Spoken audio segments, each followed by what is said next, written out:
Coming at you from the OLR podcast studio. It's really more of a basement.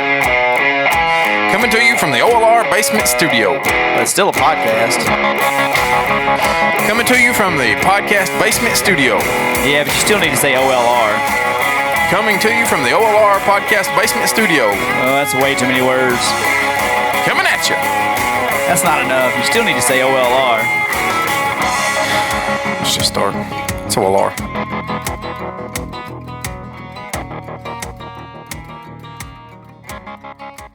Welcome to the One Lane Road podcast with Lucas, DK, and our special guest for the night, Mr. Trae Crowder. How you doing, buddy? What's up, boys? How's it going? Good. I'm doing good, man. We were talking off mic about all the holiday shit because that's what I'm doing around here, and so I'm wore out, stressed out, ready for it to be over. But at the same time, it's been awesome simultaneously. So it's a lot of fun, ain't it? Getting to see people and stuff. Yeah, it is a lot of fun, and it just particularly when you have like small children, it's a lot of fun.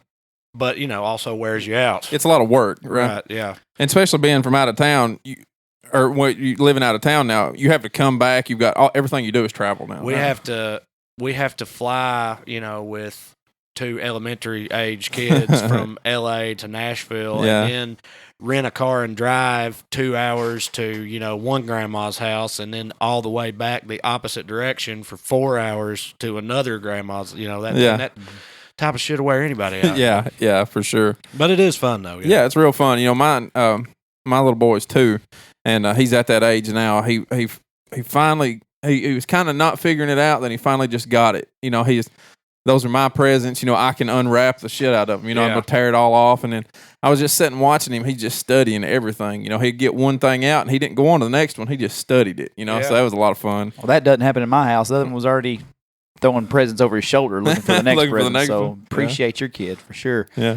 So anybody that doesn't listen to our podcast normally, the connection here from Trae being, like I said, in California now, and we're in small rural area here in Clay County. So anybody that follows Trae's story knows he is a Clay County native here, and in town, like I said, for the holidays, but also doing your set at Zany's. You've had 4 nights at Zany's?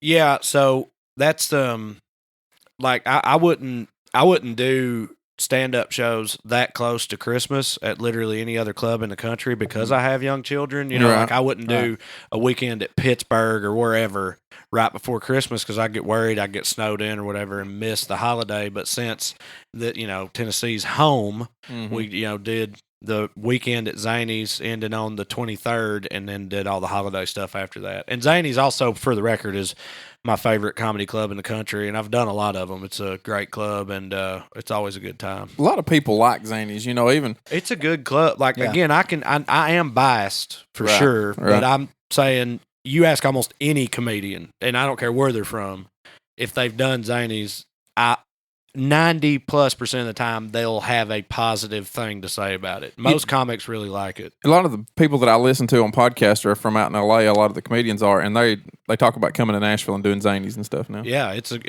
one of the best clubs in the country. It's awesome. Yeah, I'm sorry, not just Zany's, but Nashville has gotten it's just stepping its game up in all kinds of levels. It's real hip and cool now. Right? Because I know living in California now, I meet people all the time who either tell me that they want to retire in Nashville or that they've got a birthday party or bachelorette party for or sure. something else. Bachelorette party, coming up soon in Nashville. Like they're all going to. As soon as I bring up Tennessee, everybody just wants to talk about Nashville. Yeah. I was at a Grizzlies game a couple weeks ago, and I had the little trendy hat on that said Nash, which is completely probably a doucher thing to do, have those little Nash hats. But when the Predators had their little push and had the smash hats, I was like, man, they really need a 2-tone blue one for the Titans. And so when they come out, I bought it. But so a girl said, question, are you from Nashville? I said, well, roundabout. She said, I'm getting married in May. I was like, let me guess, you're having your bachelorette party there. Yeah. She goes, absolutely. What is there to do? I was like, well, there's a party barge, there's a pedal tavern,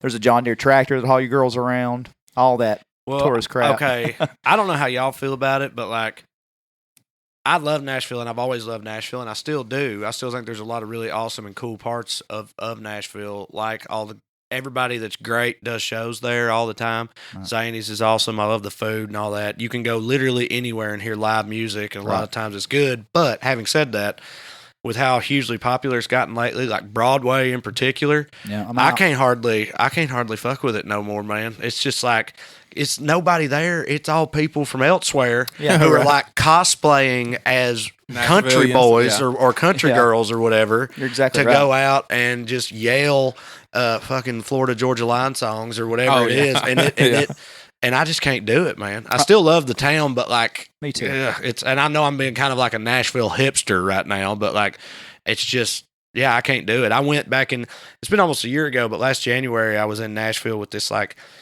documentary crew, all of which were from California or out west somewhere, and none of them had ever been to Nashville. And they were all pumped about it, and they wanted to go. They wanted specifically to go downtown, to go on Broadway because they want the experience. So I was like, yeah, all right, I'll take you down there. And I think they had an all right time, but dude, the whole time I was just like actively mad at people, just looking around the room like, that motherfucker right there. It's just a whole room full of motherfuckers, but I still love Nashville. But I'm worried it's going to jump the shark, is what I'm saying. Like, for sure it will. Everybody will get them 3-for-1 cowboy boots down there, and then, they'll walk right on out of town. I mean, as you know, I've been a Nashville advocate for years. I've always been a Legends Corner Tootsie's guy, and what it's been like, you can enjoy that if you're out of town. But now I don't get anything out of those because it's overpriced, it's overpacked, and like you say, 10 years ago, if a country bar played like a rock song, it was just blasphemy. Now everybody's playing Bon Jovi, and Tootsie's is playing Bon Jovi and Matchbox 20, and just. Were you down there? And he's probably going to listen to this, and he knows already what I'm about to say, and he's probably getting mad because I tell this story all the time. I put this story in my fucking book. But were you with us that night that Thompson lost his mind at the stage because the band played Train? They played Drops of Jupiter by Train. I was not. We had been down there hanging out and stuff, and of course we were drunk already, and Thompson, I'd run into this buddy of mine from Cookville, this gay dude who, as gay dudes are wont to do, took a real liking to Thompson immediately. Imagine that. Right? And Thompson's a big sweetheart and everything, and so like he was just rolling with it, And then the guy left, and me and Charles and whoever else said something about him being gay, and Thompson like hadn't realized it, or at least acted like he hadn't. And like, dude, this guy was very clearly gay. He was actively hitting on Thompson the whole time. Yeah. But then Thompson acts like, I don't know what you're talking about, at first. And so we started making fun of him for that, for his gaydar not working or whatever. And so he's like a little riled up anyway. Then we walk into the stage. We're over there standing by the bar, and the band was ending some song, I don't remember, but it was a country song, some pop country song, and they ended it, and then they started playing Drops of Jupiter. And dude, Thompson, like, his face got red. He just like stood straight up, and he just started screaming. He's like, fucking Train, are you shitting me right now? He's like, you got fucking Waylon and Willie on the wall, and these motherfuckers are playing Train. What the fuck? And we got kicked out, and out in the street, he kept screaming. He's standing out there screaming at the bar, screaming at the whole city, just losing his mind over Train. Yeah. So we're going. He's coming with me to the game this Sunday, and we might have to stay away from the stage or any of those bars down there because they're liable to play Train. Well, now and it's for sure they're going to now. Yeah. I wasn't mad when one bar, like I don't remember who the original was that got his bar. I don't know if it was Dirks wasn't the first, but now it's like Dirks, Blake Shelton, Alan Jackson, Florida Georgia. They've all got one, right? Dirks or Luke Bryan, they've all got one. Yeah, and that's when it's getting overkill, right? And I'm to the point with Nashville that I go often, but I don't go often enough that I don't know like the places like Winners and Losers. I go there sometimes over on Demumbrian and that side of town, but for the most part, I don't go often enough that I'm not going to try to go to Broadway to have a good time. Right. But it's just, it's eat up with that. Well, the other thing that bothers me about it is I know when I'm on Broadway looking around at all the tourists and stuff, I know that like that's all of Nashville that they'll probably see for the most part. Yeah. And that's what bothers me about it, because it's like, again, it is an awesome town, and don't get me wrong, you can have a real good time down there too, but like I know that's, for most of them, that is Nashville. Yeah. That's all of it, and that just, that bothers me too, and again, that's real. hipster attitude to have, but just having gone there my whole life, I just, it's true. Yeah.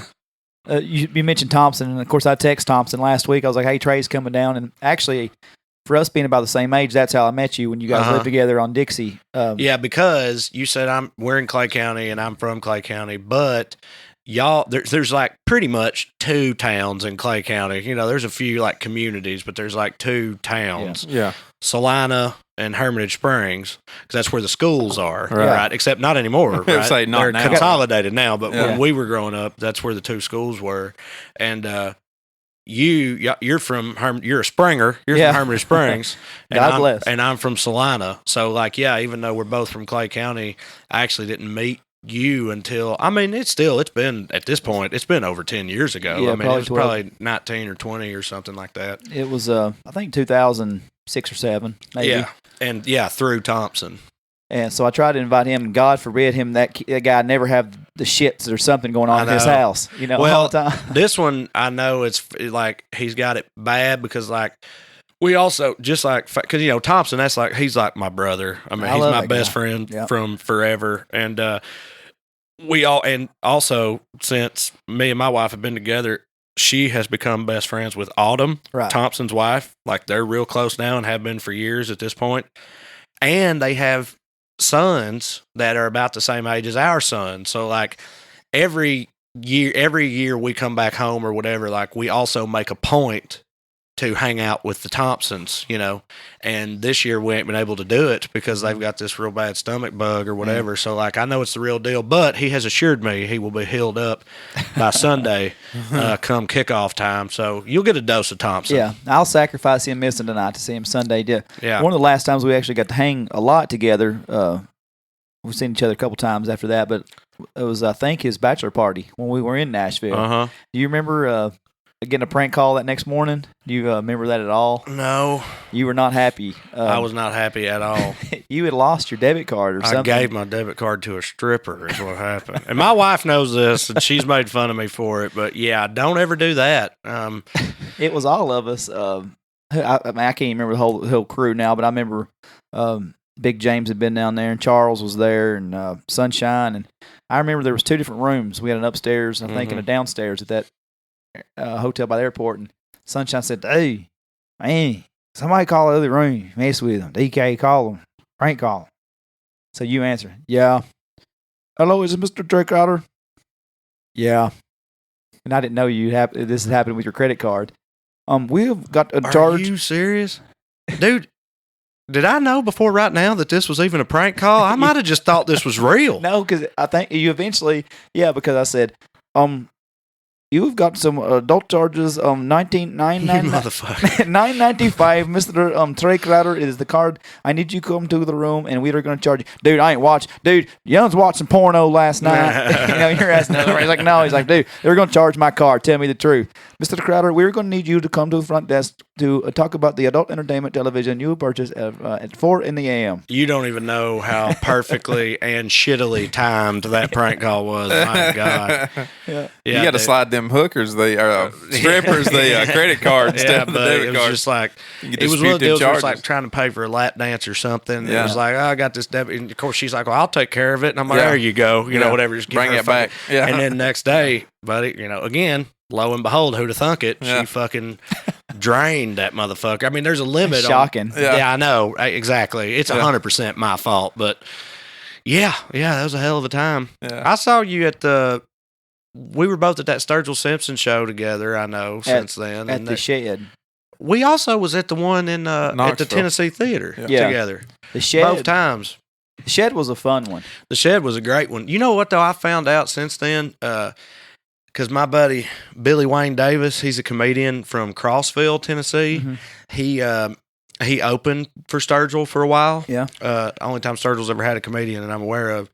And Billy Wayne told me, because like I just had told him, I mentioned I was at that show, but apparently that, like, to all the band and everybody on the crew and all that was like one of the worst in a rowdy way. Like that was one of the rowdiest shows they've ever had. They say was at the Shed, like in a bad way. Like from their perspective, they couldn't keep the crowd. Like under any kind of control at all. Like they were just wild as hell, and like that crowd was wild. They had a like, fight right in front of us. You remember that? That crowd, yeah. I mean, yeah, it was a drunken, wild ass crowd. But like, I know from my perspective, it was a hell of a good time. Yeah. But I guess from the perspective of the people on stage, it was like, God damn, we can't do nothing with these redneck motherfuckers, man.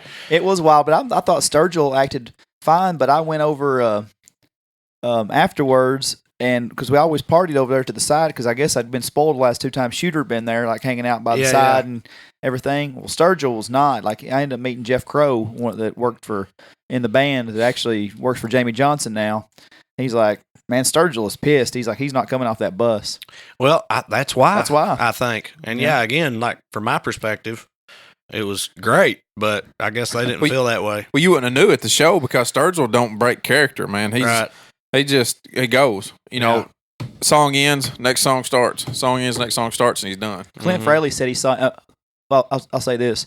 That show got so wild, Clint Fraley ain't drank since. He's been 3 years. For real? He's not drank since that show. Dude, I did this thing every year for a while, and like I've still done it, but I've had to make accommodations, like have it months earlier because it just wasn't no other option for me with my own touring schedule. But before I started touring heavily, I would celebrate my dad's birthday every year because my dad passed away in 2013, and he was a big concert guy, big live music guy. Yeah, I'd celebrate his birthday every year with by going to a concert that I know that he would have approved of. Right. And that year it was that show. So like, I mean, I got hammered, man. I got hammered, was crying, but in a good way, like had a great time. And I don't know if you remember none of this part, but before Sturgill took the stage, we were over there in the bar next door Tennessee watching game. the Vols game against Oklahoma, and Tennessee was handling them, like very much handling them the whole game, to the point that when Sturgill came on, like near the beginning of the fourth quarter, we were all like, "All right, well, we got this one in the books, boys. Let's go watch Sturgill." But I had taped it because I didn't know how the game was gonna time-wise how it was gonna shake out, so I had recorded it. I went over there. Sturgill got so hammered, woke up the next morning, hung over as hell. Still 100% believing that we had won. Yeah. And just feeling like hell. And I was like, I'm going to go down there and watch how we closed it out, And I turned it on the recording and watched that epic comeback that fucking Baker Mayfield's ass led against us in the fourth quarter. And I was just like, I couldn't believe it the whole time. I was like, there's no way. There's no way. But there was a way, and he found it, and they won. And it was pretty brutal. But that was a great night, though. It was fun. They'll always find a way. You think they won't let you down, buddy, but I they'll know. find a way. I don't know what I was thinking. Yeah, right. Where that confidence came from. Yeah, well, it sneaks out every now and again. You want it so bad, it's just one of those things that you just really want it to happen, and you can lead yourself to believe it every now and again. Dude, I do it. Weirdly enough, I do it all the time. Right. Like and every single time, they let me down, and every time I'm like, I don't know why I continue to allow myself to believe. Yeah, I get roped in every time. Every single time. And but I do. Yeah. But it still happens. Sunshine came back depressed from that from the bar because he come told us. So luckily you missed it, I guess. No, they told me that he had told me, but I got so blackout that night that I completely forgot. Yeah. Or I don't even know if it registered that night because he told me, he was like, dude, I told you what happened. And but I know for a fact when I was watching it the next morning, I did not consciously know what had happened. Y'all invited us back because I was with Derek Rich and Sunshine. We came from Cookville, and y'all invited me over to your house to finish it. And Derek was wanting to go back, with understandable. He'd been sober about all night and not a fun task dealing with us 4 or 5 people. Oh yeah, for sure. And then I remember us on the way to Cookville, and Mackie kept texting me. He's like, "Dude, come to Woolies." Derek's like, "I'm not going, Dustin. I'm not going."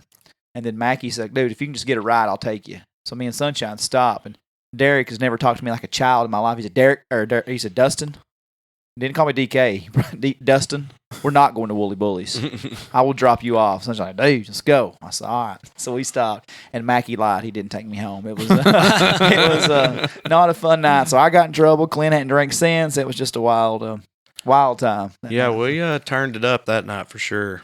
Now, Clint said he saw him at Red Rock, which is desirable place to see Sturgill Simpson. I've never seen a single show there, and I'd love to because, legendary venue. This year, Cody Jinks just posted the other day, and he said, just planning my summer vacation, and it was a picture of Red Rock. So if I go, that's the one I want to go to. Cody Jinks is my favorite right now. What did Fraley say about... He said he put on a piss-poor show. He said he just went through the motions. Dude, man, I really hate to say this because I've seen Sturgill, I think, 5 or 6 times, and he's rocked me, man. Like I've cried. I was so moved by his shit sometimes. Yeah. Like he has just ruled. But the last show I saw of his, and it wasn't in Red Rocks, it was in LA, and it was not good. And it was at the very beginning of this year. It was like early January 2018. I'm pretty sure. It was something like that, somewhere around there, and it just wasn't. It wasn't good, man. He, like you said, going through the motions, and apparently at that time, and I didn't know this that night, but he had fired his, or I don't know if he fired him. His lead guitarist, who he'd had for forever, was no longer with him, Ooh. and that was the very first show after that happened. So I had sort of written that off as like, okay, well, that's probably what that was about. Yeah. But I've talked to people since then, and I didn't know that about Fraley or Red Rocks, but I've heard from other people at other shows since then that it ain't been great, and I don't know what that's about, but it's a bummer to hear because, like I said, he used to melt my face, man, dude. That night at the Tennessee Theater that you was also at, he was awesome, dude. Oh yeah. He said, remember when he said, he goes, "This place is nice. If anybody ever decides to tear this place down, they should kill that motherfucker." And which is, I mean, it's just pretty much like the Ryman to me. It's very similar to the Ryman. Oh, it's beautiful, man. Yeah, it's beautiful. It's awesome. It's kind of breathtaking when you walk in. It's so tall and just like taking it all in. Yeah, that big blue. What the hell you call that? That like. I don't know. Yeah. Y'all know what I'm talking about. Though, yeah. Whatever it is. We don't know shit about architecture, but it's it's pretty. It's real pretty. I enjoyed it. It was visually appealing. I've been to a lot of shows there because I lived in Knoxville for like 7 years, and I've seen a bunch of people at Tennessee Theater, and it's a great venue for anything. Me and my wife went and saw the Book of Mormon there. Oh, I bet that was hilarious. It was so great, dude. Oh, yeah. It was hilarious and awesome. Uh-huh. I don't think I've ever seen a bad show there, actually, now that I think about it. I saw Bill Burr there. Oh, I bet he was funny, too. Phenomenal. It was great. Yeah, Burr's hilarious, man. Yeah, in my opinion, he's the best doing it right now. Well, he's the best comedian doing it right now. He's so much different than everybody else. He will just, he will just roast the entire crowd. Anybody and anything. Just whatever. No safe harbor when it comes to Bill Burr. You know, him and Patrice, like, before Patrice died, I just love listening to him. You know, they're very similar, you know, the way Burr will just melt you down too, you know, and the way Patrice did. Two of the best, man, for sure. Absolutely, yeah. And Burr's like really working on it right now. Patrice was a huge loss for comedy in general. A lot of people didn't, you know, he was underappreciated by a lot of people. Well, he was so brash, so big and brash, you know, it was hard to take. Especially if you're just sitting around a room and you wasn't a comedian. He didn't give a damn. He would, I mean, he was going to drag you in. Yeah. Yeah. Yeah, he was awesome. Yeah, it was fun to listen to, man. Hey, where's that refrigerator at? Okay. I'll keep on. Hey, just bring them all out here. I don't give a shit if they get warm. I don't care. That's pretty cold, so it's talking about touring. So what about tours right now? What are you doing? Well, so we're actually, Zanies was the end of this year, obviously, but we've got a little bit of time off. We got January off, and we go back on the road in February. But in 2019, I'm trying to do fewer dates than I have the past 2 years. I mean, we're still going to be on the road, but hopefully not as much. And I say hopefully, like, don't get me wrong, it's an awesome experience, and I appreciate everybody coming out and all that. But, you know, especially having, like, young kids and everything, it wears on me, man. Yeah. And even aside from that part, just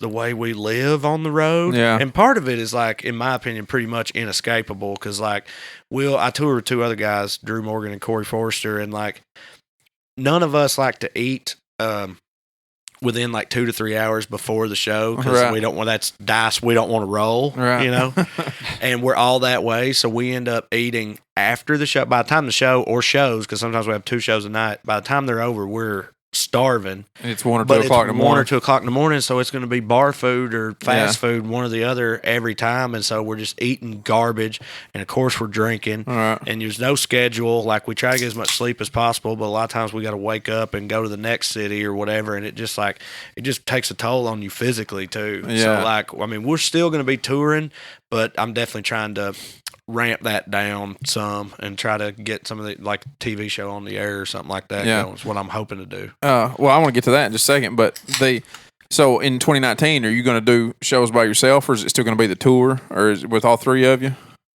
It'll still primarily be the tour, the 3 of us, but I mean, I don't know that I have any right now, but every year I end up with at least a few solo things that come up out of nowhere. Like, the tour is like booked for us by our agent or whatever, but every now and then something will come to me, some offer to do a show, like a solo show, and I'll do it. So I'm sure I'll have at least a couple of those in 2019 too, but I don't have any on the books right now.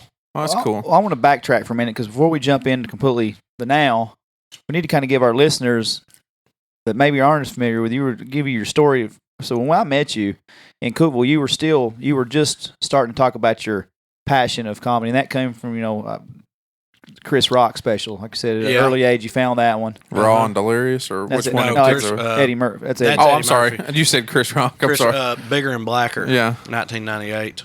Watched it on HBO with my dad. So I had my dad used to own that video store, run that video store in Salina, Crowder's Video. Yeah. And so as long as I can remember, I'd wanted to do like something in the world of show business or movies or whatever. Like, I mean, from before I even knew like what that like meant, you know what I mean? I just knew I wanted to do that. But then when I was 12 and Bigger and Blacker came out and I watched it with my dad, that was the first time that it was like, that specifically is the thing that I want to, focus on or whatever. But I still, and I had that in mind all the way through college at Tennessee Tech, like, but I wasn't doing it. I wasn't doing comedy. I mean, Zanies was there, Side Splitters was there in Nashville and Knoxville, but I went to college in Cookeville, Tennessee, and there was no comedy club, and there weren't really any open mics at that time. And like, I knew I wanted to do it, but it was still just a like, once I graduate and go somewhere else, that's when I'm going to start. Which is what I did. I graduated and ended up in Knoxville just because that's where I found a job. That I could have found that job in Miami, and that's where it would have been. You know what I mean? But it happened to be Knoxville, and I moved up there and just started. I went to an open mic and then just kept going from there. But I'd had it in my head that whole time. I'm like back in college, and I still do this. I had like a note file in my phone that I would write down like ideas for bits in. And this is like, at this point, this is 3-4 years before I'd ever even step on stage the first time, but I'd still keep notes of it because I just knew, I was like, I'm going to do it one day. And a lot of time when people say that type of thing, they just end up not ever doing it. Oh yeah, you got a notebook that's got like 6 things wrote in it, and you never doing do it. Right, but I did, because when I got to Knoxville and there was a club there and they had an open mic, I was basically like, okay, there it is. You either do it now or you're not ever going to do it. Right. And I did it, and the first show I did went really well for an open mic set especially, and I just caught the bug, and then have been doing it ever since. That was 2010. So that was at Side Splitters, right? Side Splitters in Knoxville. How many times did you do that show in your head before you ever done it on stage, though? I couldn't even tell you, dude. Yeah. A ton, and like especially in the few days leading up to it. Yeah. Like, I barely slept like the 2 nights before. That's how nervous I was, because I'd be going over that set that I knew I was going to do, and I'd be telling myself, like, man, these ain't even jokes. You know what I mean? Like, these ain't jokes. These are just things that I'm saying. Like, these aren't jokes. What the hell is this going to be? But then like I said, it went all right, and then from then on, yeah. But I mean, a lot. I went over it a lot before I ever actually stepped up there. How much time did you have? 6 minutes. 6 minutes is what the open, which like actually that's great. In like bigger cities at comedy clubs when they do their open mic, even Zanies, man, your first timer at open mic at Zanies, you get 90 seconds. Wow. And man, that's like that's a whole different thing. That's more common again in bigger cities. Like you go to open mic for the first time, you'll get 90 seconds or 2 minutes or something like that. So 6 minutes is actually a lot for a very first timer. I actually don't remember your time at Side Splitters at all, because if you remember, I remember you doing it and talking about it, because we were at Crawdaddy's, me, you, Clint Fraley, Dusty Smith, and Thompson. and you were trying to get me to go do it. Yeah. And I said, no, I can't. I can't. I'd be so nervous, blah, blah, blah. And you said, no, let's try it. I'm going. So my first time up there was your second time. Mm-hmm. And we've told it many times on the show. I'd done it just for the hell of it, for fun. Never wanted to do it. But I remember you telling me, this is like, I want to do this. This is, I knew it was your goal from that time. And I don't remember a damn thing you said because I went on 17th that night. I know, yeah. And I paced back and forth the whole time, scared as hell. So I can imagine. And for you to, well, you did fine though. For the record, I remember that you did good, especially going up 17th. Like, because side splitters, that's how they do it. It was pay to play, they call it. Like you had to pay to go on stage, and so like they wouldn't turn nobody away if they had an open mic and 25 people showed up, and paid to do the open mic. By God, there was going to be 25 comics on the open mic, and they were all doing 6 minutes, and sometimes it was long and brutal. But 17, that's rough. I was like Eminem on the 8 Mile. I was in the bathroom. Yeah. That night, whenever you got up there, you did your time, and it was good. But there were so many of us there to see you. Yeah.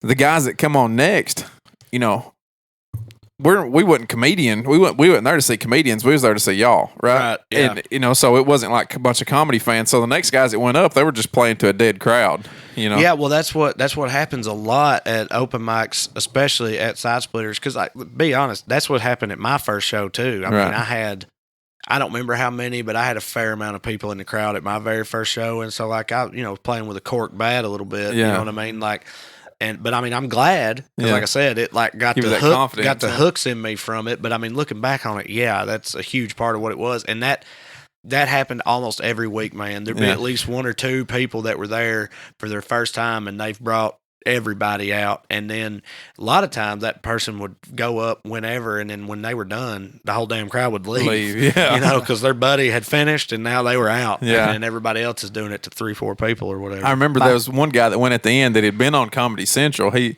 went up and he'd said, he'd got through like his second joke, and he said, "Look, guys, I know that's funny." He said, "I did that on Comedy Central and got a laugh." He said, "I don't know what's going on out here." He said, "But I know this shit's funny." Go ahead. I changed my set at Harriman. I had a whole thing I'd practiced. Yeah. And I said, to hell with it, just told 3 stories. So that was nerve-wracking as all. That night? Yeah, in Harriman. Wait, hold on. In Harriman? I was driving. I was at a bathroom. On the road. Gas station, and I went like that and ripped it and told those 3 stories off the... Damn. You threw everything out that you were planning on doing? Yeah. It was not... but I remember that night, you just kept building on it. And every time I talked to you, done more at Side Splitters and more at Side Splitters.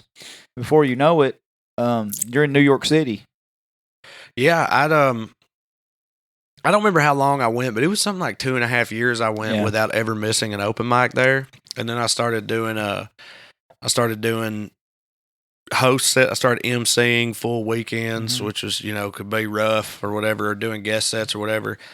Then I started going to like these little smaller comedy festivals that they have in all these random cities, like a comedy festival in Wilmington, North Carolina, or in Atlanta, or Columbus, or wherever. And so it was going fine as far as that goes. And then I went to New York and done a couple things. And then actually the first time I went to New York, I got into this like writers program that NBC does by submitting a packet, just an open cattle call for packets. And got accepted to it, which was crazy.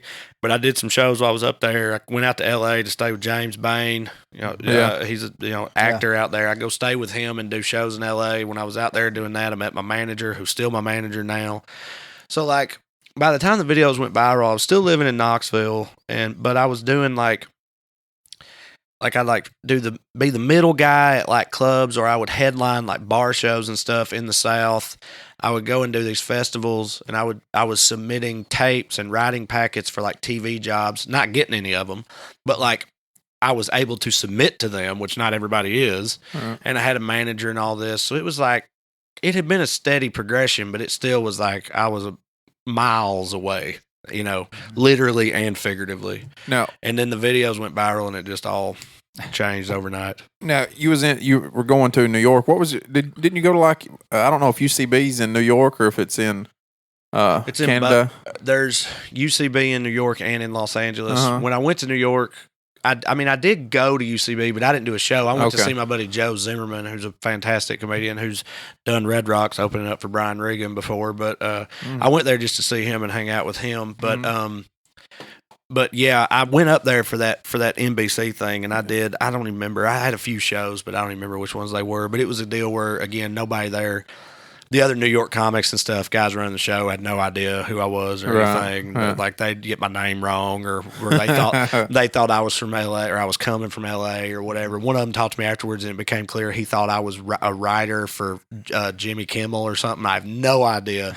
I don't know if my manager was just straight up lying to these people or what. I don't know, but they thought all kinds of crazy shit about me that wasn't true. But I was just like, well, whatever, as long as you let me have time, know. What clubs did you do while you was up there? Do you know? I did I did the Stand, which is a really good club. I did New York Comedy Club. I did a bar show at this place called the Gray Lady, which I don't even think they have a show there anymore. And I know I did at least one more, but I can't remember where it was at. I was trying to think of Seinfeld's little the place that Seinfeld come up at. I cannot think of the name of it. Catch a Rising Star? Was that the name of the bar that he was at though? Catch a Rising Star was, I know, one of the places that he had come up at. It is a place where a lot of people came up. Right. It was a famous comedy boom place that is not. It's not there anymore. Right. See, wherever he just did his special at was someplace that he. Damn it! Yeah. I should absolutely know that. Matter of fact, I'm gonna look that up. Well, here I've got it. Because I know the special you're talking about, and I watched it. It was at I'm going to be mad when I see it because I should know the answer to this, but I can't. But I can't think right now. Speaking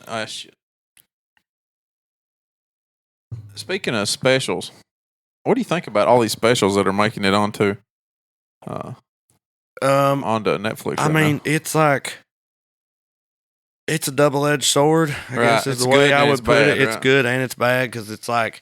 Obviously, there's more opportunities there now than ever before, but it's also harder to stand out than it ever is before. You know what I mean? Like like a buddy of mine, his name's Roy Wood Jr., and he's brilliant and hilarious. He's on The Daily Show, and he's a very funny comedian. It's been around for years. I mean, in my opinion, he's one of the funniest comedians on earth.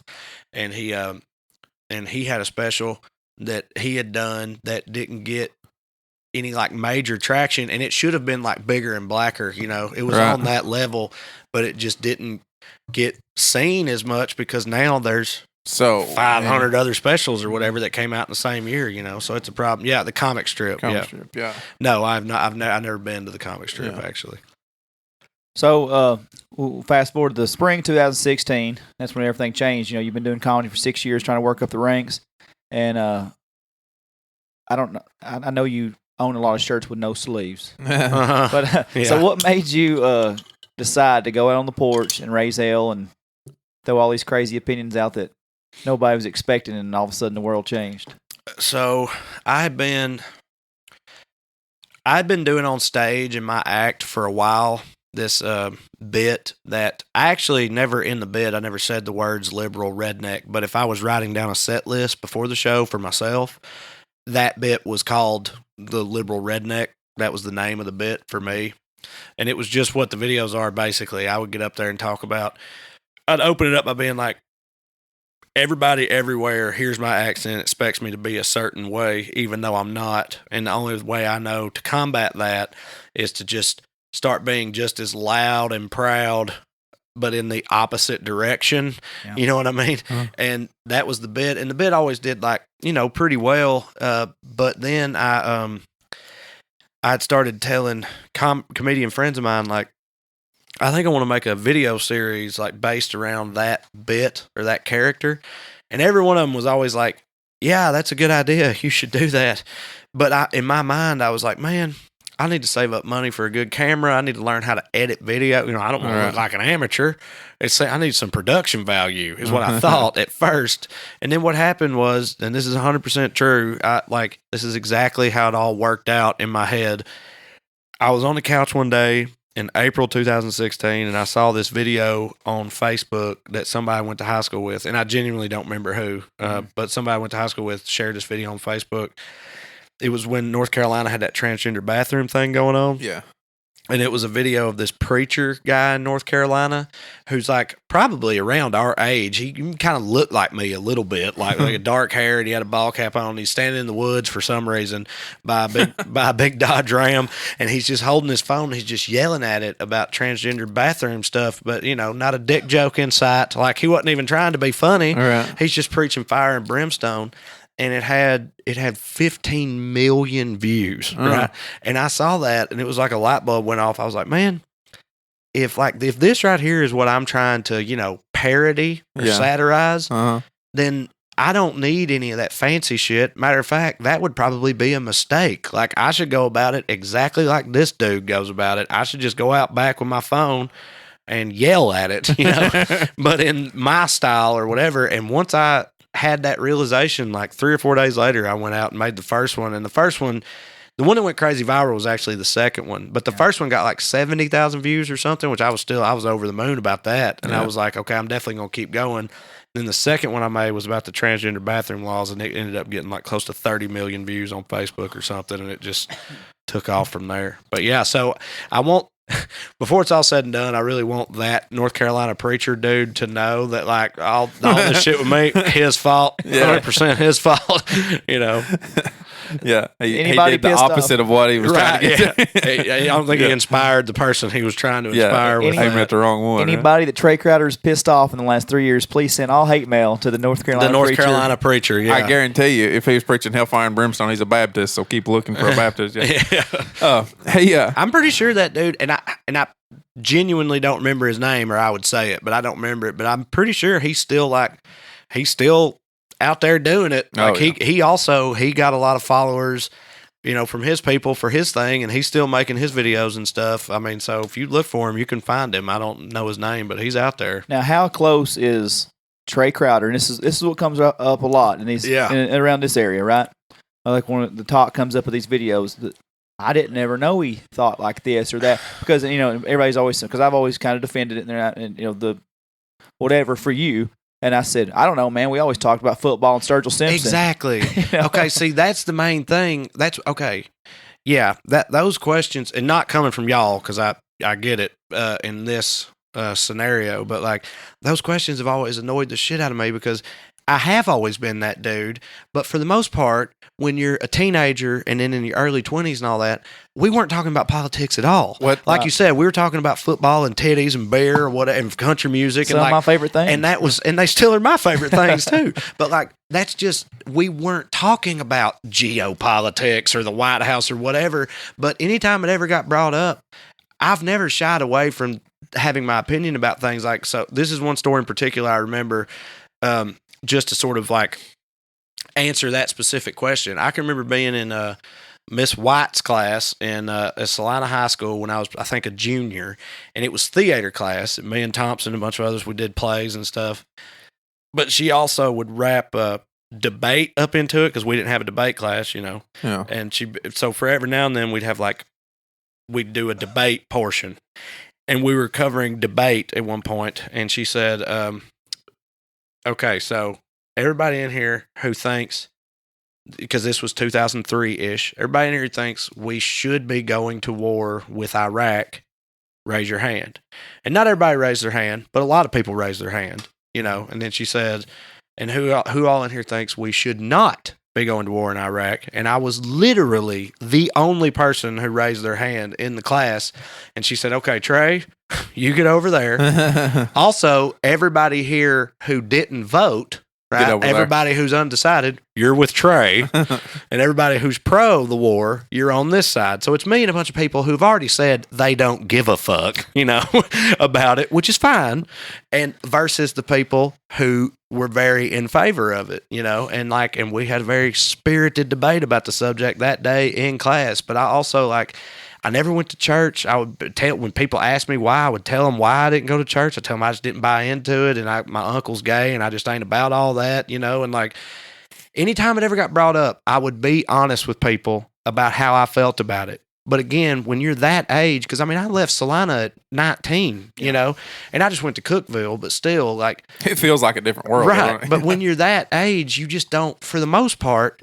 And it might be different with kids now. I don't know. It seems like everybody's more politically engaged now. But back then, you just didn't talk about that shit for the most part, and I didn't either. But I always was that guy, and I also, outside of just politics, I was always the like weirdo smart kid who liked like, you know, foreign movies and cross-dressing comedians and that type of thing. You know what I mean? But like, I guess people didn't automatically equate those things with like liberalism or something. But like, it wasn't there. That clear delineation wasn't there when we were kids. Right. Like, and that cross-dressing comedian from England, Eddie Izzard. He was one of my favorite comics. I loved that him. guy. I loved Eddie Izzard. Well, see, I loved him too. And I remember one night, a bunch of old boys from Salina showed up to the house to pick me up. We was going to go ride around town. They walk in. I'm watching an Eddie Izzard special because I love him. They walk in. They're like, God damn, Trae. What are you doing? What the hell are you watching in here? He was hilarious. And I was just like, sit down and listen to him for a minute. He's funny as hell. Yeah. But they were just like, no, let's go. You know,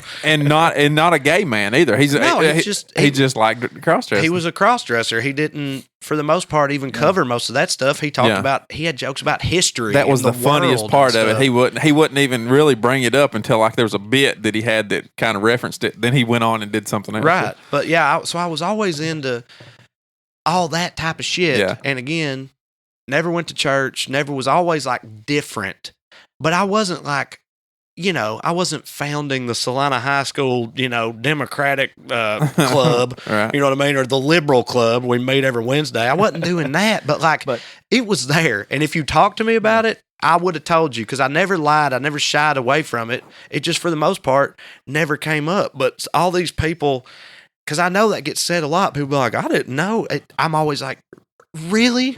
Like, you really didn't know? You had no inkling at all? But see, where I didn't go to school with you. Right. Well, that's fair. And then I always went to, you know, we were always at party situations or cookouts or something. So we're not going to sit around and talk about that at Spanky's or whatever. Exactly. We're going to talk about the football season or whatever. So to put that kind of like pro wrestling terms, this is a good analogy that they said the best wrestling characters are extension. Like, you know, Stone Cold Steve Austin is a redneck beer drinker, so it's turn it up to a 10. Exactly. What you just said is that's one of the most common questions I get is how much of that is a character, the liberal redneck, and my go-to answer is, because it's true. It's huge. Is that the liberal redneck is a character in that it's me cranked up to 11. Mm-hmm. Like, those are my actual beliefs. I'm actually from a very redneck background and upbringing. I really talk this way. That's all very real. But it's just cranked way up for comedic purpose. Every comedian on earth does that. They crank it up. They embellish for humorous effect, you know? So like, and that's all it is. But I didn't invent it wholesale at all, you know? So yeah, I don't know. It's been frustrating to me that, and then from people who don't know me, like, dude, I could get 100 comments about, you know, fuck this libtard, that type of shit. But if I get one comment from somebody, it's like, that ain't his real accent. He ain't even from Tennessee. This is just a bunch of bullshit, dude. I mean, Twitter wars, dude. It makes me so goddamn mad because like it's not fake, you know. And I've always thought Larry the Cable Guy's what's got you screwed up, right? Yes, Dan Whitney. Yeah, man, exactly. Yeah. But yeah, I've just always been like, I feel like that reaction that I have is like proof that those people are wrong because like I said, I could scroll through all these other comments and they just water off a duck's back, but then I'm just like, ain't nobody gonna tell me I ain't white trash, God damn it, you know what I mean? Which is like one of the most white trash attitudes you can have. You know what I mean? Yeah. You know, when I watched the video, you know, because I didn't know, but then the first one was, of course, was the Bible deal, and I just went, well, yeah. Well, I was like, you know, I was laughing, and then at the end, I went, whoa, Trae, that's gonna get some heat. Yeah. And then the next one, but that's another thing, because yes, the first one was the Bible, and my whole thing in that was Tennessee was trying to make the Bible the state book, and I was talking about how, now we care about books apparently because I got made fun of for reading. Yeah. I can't tell you how much, which is 100% true. Right. The jokes that got made about me was like Trae sits at home just reads a dictionary all day, like that type of, like I got made fun of for reading my whole childhood growing up. You know, like it's all real, man. Even if I didn't have the same viewpoints on everything, and that's where me and you could be friends is that standpoint, you know, I still support you. And then that one, we care about reading now, you know how much fun I got made fun of. Then the second video, algebra and homo, I still laugh about the algebra and homos. That's just a great line. And 400-pound troglodyte daddy that was one of the best lines I've ever heard in my life. that it legitimately caught me off guard when you said 400-pound troglodyte daddy. That one about wrecked me. I just, Yeah, man. I don't like. Again, I don't know people. I feel like people that like knew me well, and again, you're like we said, we met later on in life. We met when I was in college years.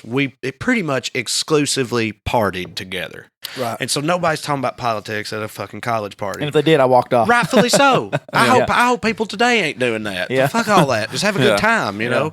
But like people that knew me well from growing up, I cannot imagine how they would ever possibly be surprised by any of this shit with me. Right. Like in my opinion, if they're surprised, they were just like had their blinders on about it. Well, a lot of people do. You are in the Bible Belt. I mean, you're right. You're right. Yeah. That's a very valid point. You know how I knew you were going to get shit? We started our podcast, this has always been a goal for me to have you on, right? And I've been very reluctant to have you on. Yeah. Very reluctant. And wouldn't try to start any fires out here. We were just getting started, and I watched it, and like I said, 400-pound troglodyte daddy got me, and then which I didn't care about the transgender one anyway. But I went back and watched the other one. The Bible. I thought, it's hold on just a minute. It's polarizing, man. It pisses people off. And for sure. my views aren't what you would think they might be on it, but a lot of people's views that I know are exactly what's one way. And so I thought, shit, those are the people that are listening. If there's anybody listening. Of course, dude. I was telling him on the way up here, we were talking about that whole thing, not just with y'all or this podcast, but just in general. And I was telling DK, like, dude, I get that, man. Like, I get that, and it doesn't offend me at all. Like, 'cause I know, like, if I was unaware of how polarizing I am or how much I piss a huge chunk of people off, I would be one of the most oblivious people on planet Earth. Right. Like, I'm very aware. Because, again, I've been this way as long as I can remember, and I've always been very aware of how unpopular of a, stance or opinions they are. Yeah, especially growing up, So, I mean, I get it. When we started this, we got made fun of for starting a podcast in our 30s in Rocky Springs. So because you're doing something different. Yeah. Like literally just anything different at all with certain people. Right. That's a problem. Yeah. Because you ain't supposed to do anything different. You're supposed to do the same thing everybody else does. It never surprised me when people was being reluctant to be happy for your success and fame when we're not even talking about anything controversial and we get made fun of, right? Right. So when I go to Salina and this guy's like, "Oh, what are you doing putting this on your podcast?" Yeah. Probably the same circle of friends sitting around going, effing Trae Crowder, doing this. I can't even imagine. Yeah, man. It's got to be frustrating for you, and this is a forum that you've had that maybe you won't get to talk about at other places. It's got to be frustrating because I know you love your hometown. Yeah. I mean, I picked you up in Salina, Tennessee. You want to explain to everybody what satire is? You want to do that definition while you're here? I mean, I feel like, dude, because I got a lot of hate. I mean, locally, I got a lot of hate from there was this Nightline piece on Salina with me, and people were like, "Oh, he made Salina look bad" or whatever, and like, dude, first of all, I talked to them for 3 hours, and they cut it down into 8 minutes. You can't control what they cut out. But also, on top of that, I never, and I mean this, and I'll stand by this, I never said a single thing that wasn't the truth, and I was extremely sympathetic about it the whole time. I tell people all the time when I talk about my hometown and I talk about how it is now versus how it is when I was a kid up until I was about 10 when the factory left and all that, and I'm like, look, things have gotten way rougher for people there, and I get it. Like I very much understand the frustration and the level of upset and everything. Because I mean, how could you not? Like, I feel like I've been openly sympathetic about it the whole time, including in that piece, But I think a lot of people just don't like listen to the things that I'm actually saying. For the most part, I make jokes about Salina. Of course I do.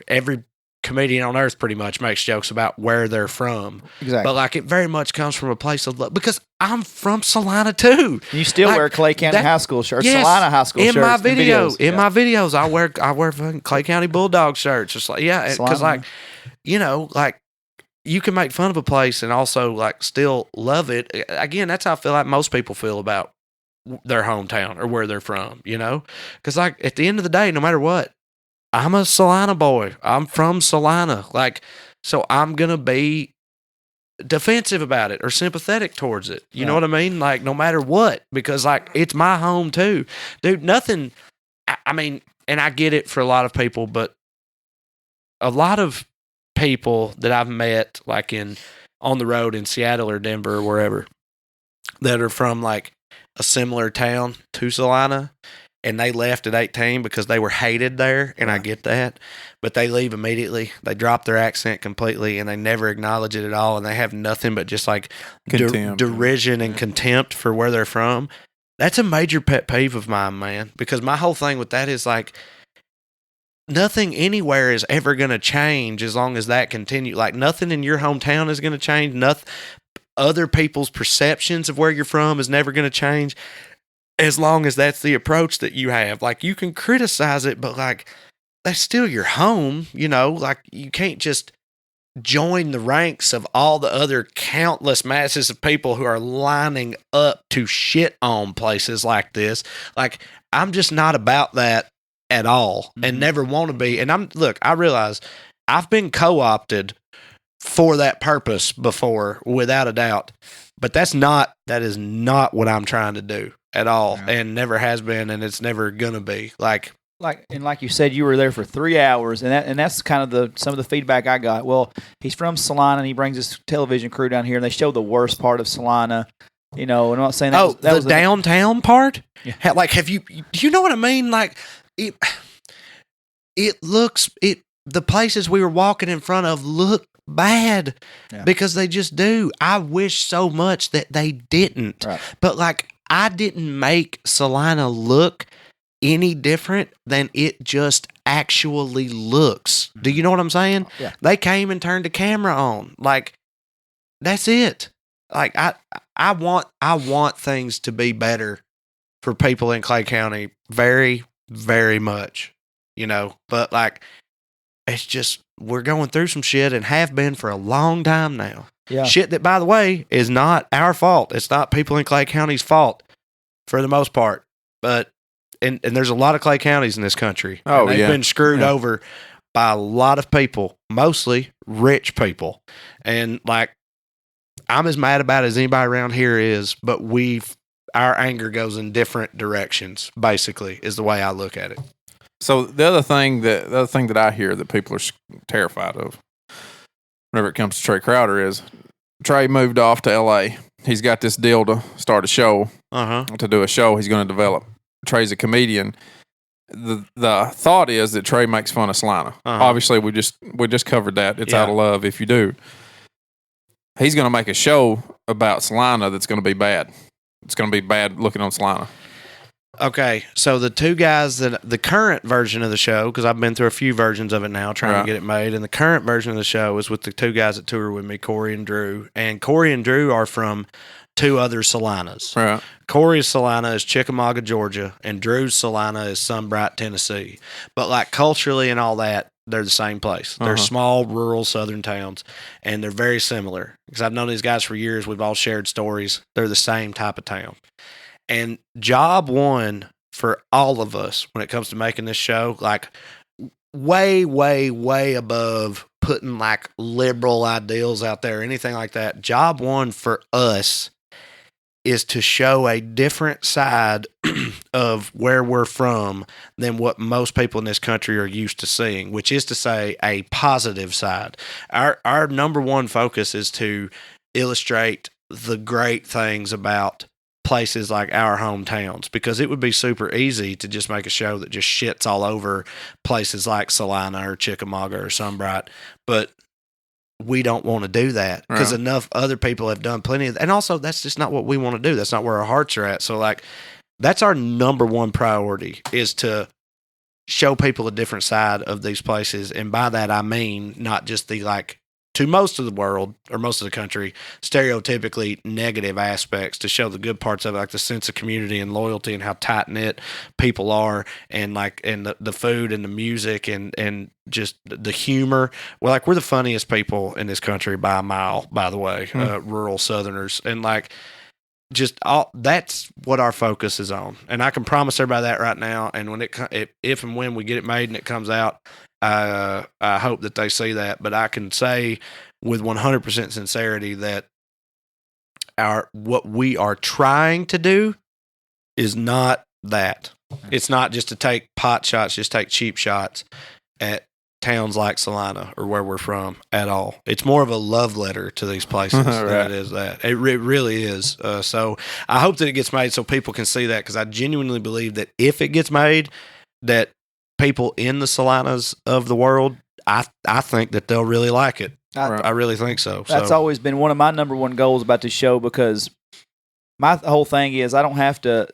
People too often get butthurt if you don't have the same opinion, right? Right. And I've never cared about how outlandish you got, because I know the guy I've known for the last 10, 12, 13 years, whatever, has always treated me with respect and fun and and cut up, and we're football and we're music and we're whatever the similarities we share on that and comedy stuff. And you brought me. We worked on some stuff together because you were nice enough after you got started to keep bringing me into some stuff in Cookville and whatever else. So I just always want to allow you the platform that no matter how big you get and whatever shows you go on, we'll mention you'll mention where you're from, but you've never had that real platform of people that are listening that would give a shit about that this is still made in Clay County. Yeah, and I just want to give you that platform because I know your love of this city or this town. And but when I cut this up into 6 minutes, so nobody's gonna know. We're gonna hit the hell out of it, and you're gonna have more heat ever. Yeah. But I just wanted to give you that platform to say what I knew. How much it meant to you here. Yeah, dude. So and I don't even know if I'm supposed to say this, but fuck it, I'm gonna say it anyway. I'll be as vague as possible about it. But like, the current version of the show, like, my character is basically just a version of myself, but except I'm not a comedian, but like, and it's not LA, it's New York. But I've been in New York for years, and I'm coming back home, and that's like the setup for the show.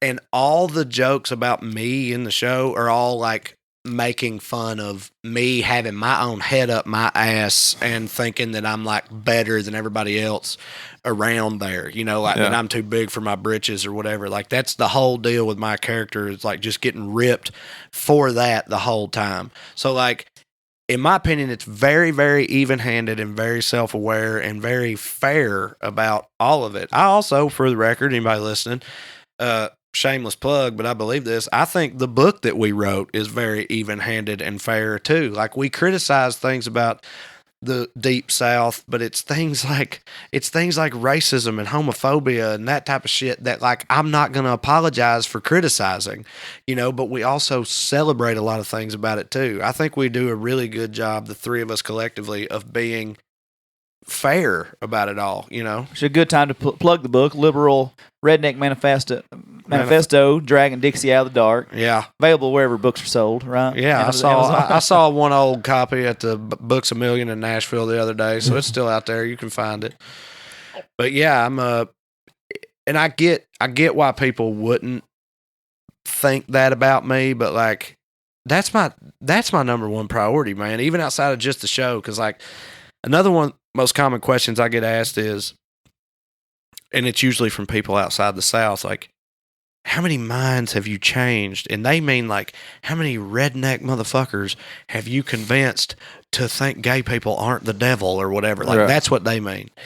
And I always tell them, not that many, to be honest with you, because for the most part, those dudes ain't listening to me. Right. And even if they did, they're listening to me just to, call me a queer or whatever. Yeah. Like, I haven't changed that many, but I tell you what I have heard over and over and over again, countless times, is I've heard from people in Seattle or Portland or Denver or San Francisco or wherever telling me that me, Corey, and Drew have changed their perception of the South. Their perception of the South as a whole. Because these are people that have never been to the South, and they think everybody in the South is the same thing. And they're like, now we know that they're not. because of like you and your videos or whatever, and that's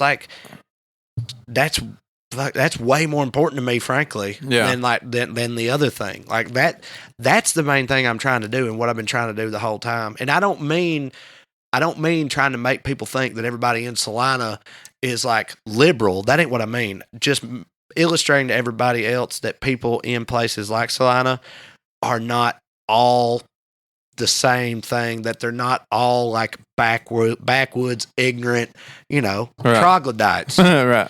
Because we're not. But a lot of people don't know that. Yeah. And that's what I'm trying to do. Yeah. And, I don't know what your particular, experience has been with it, but I don't run in circles of racists. The people that I run around with, they're not. And I haven't seen that in a long, long time, dude.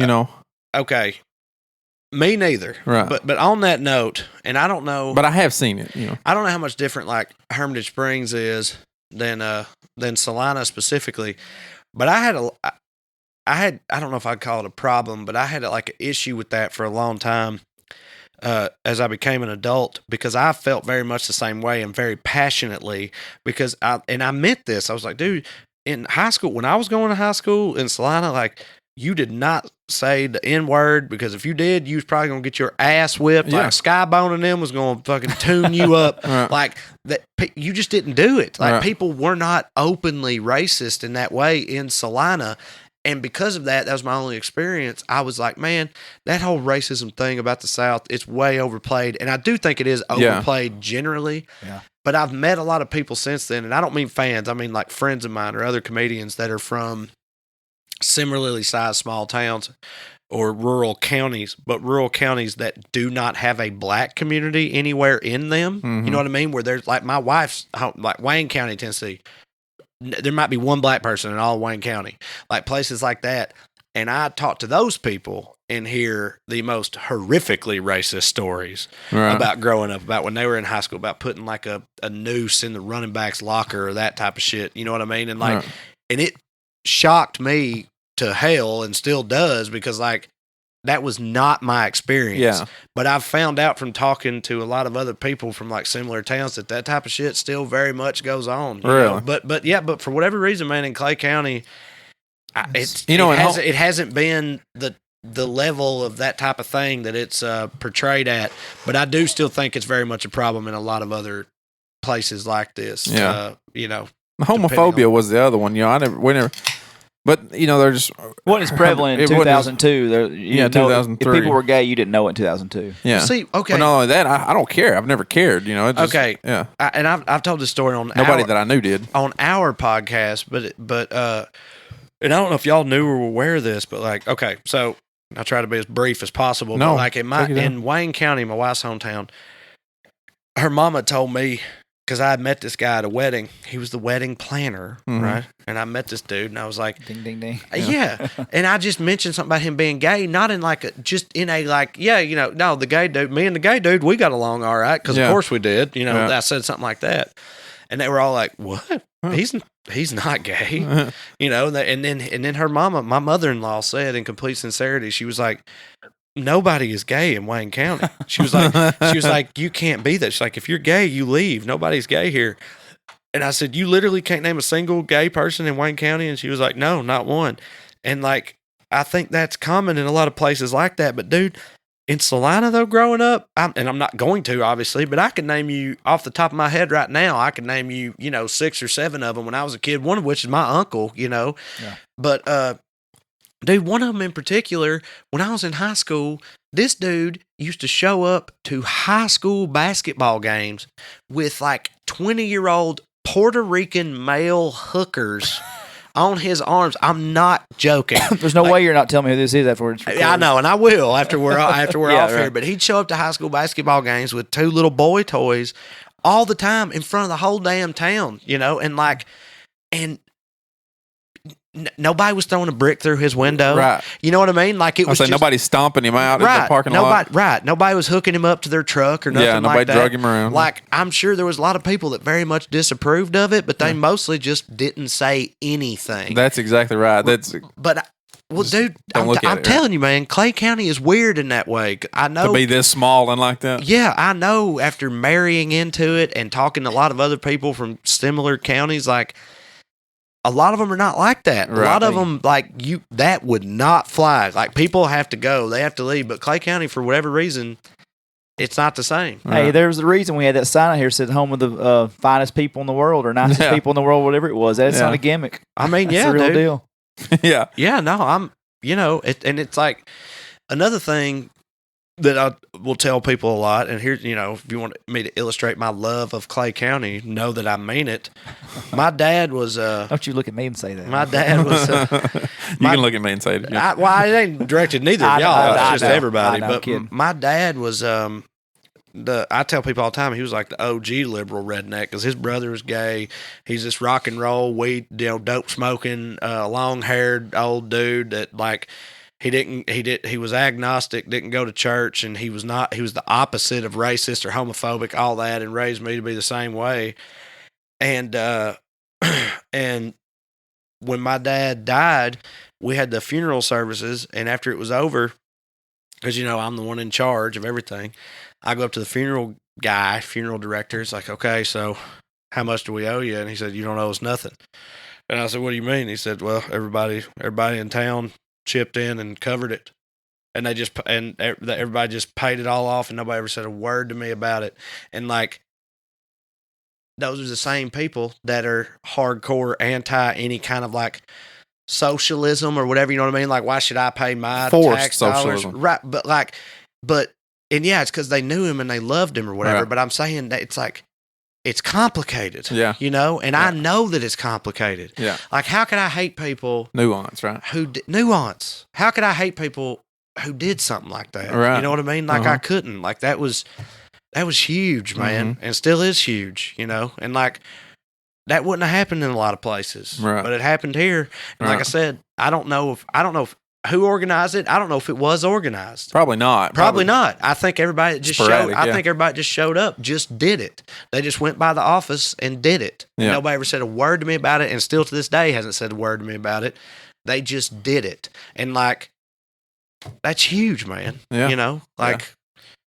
That's small town stuff right there. Right, brother. exactly. Yeah. That's the things that are great about Yeah. places like Salina, So hopefully we've cleared some of those narratives up. And Yeah, I hope, well, I'm sure we haven't. They'll find out. yeah.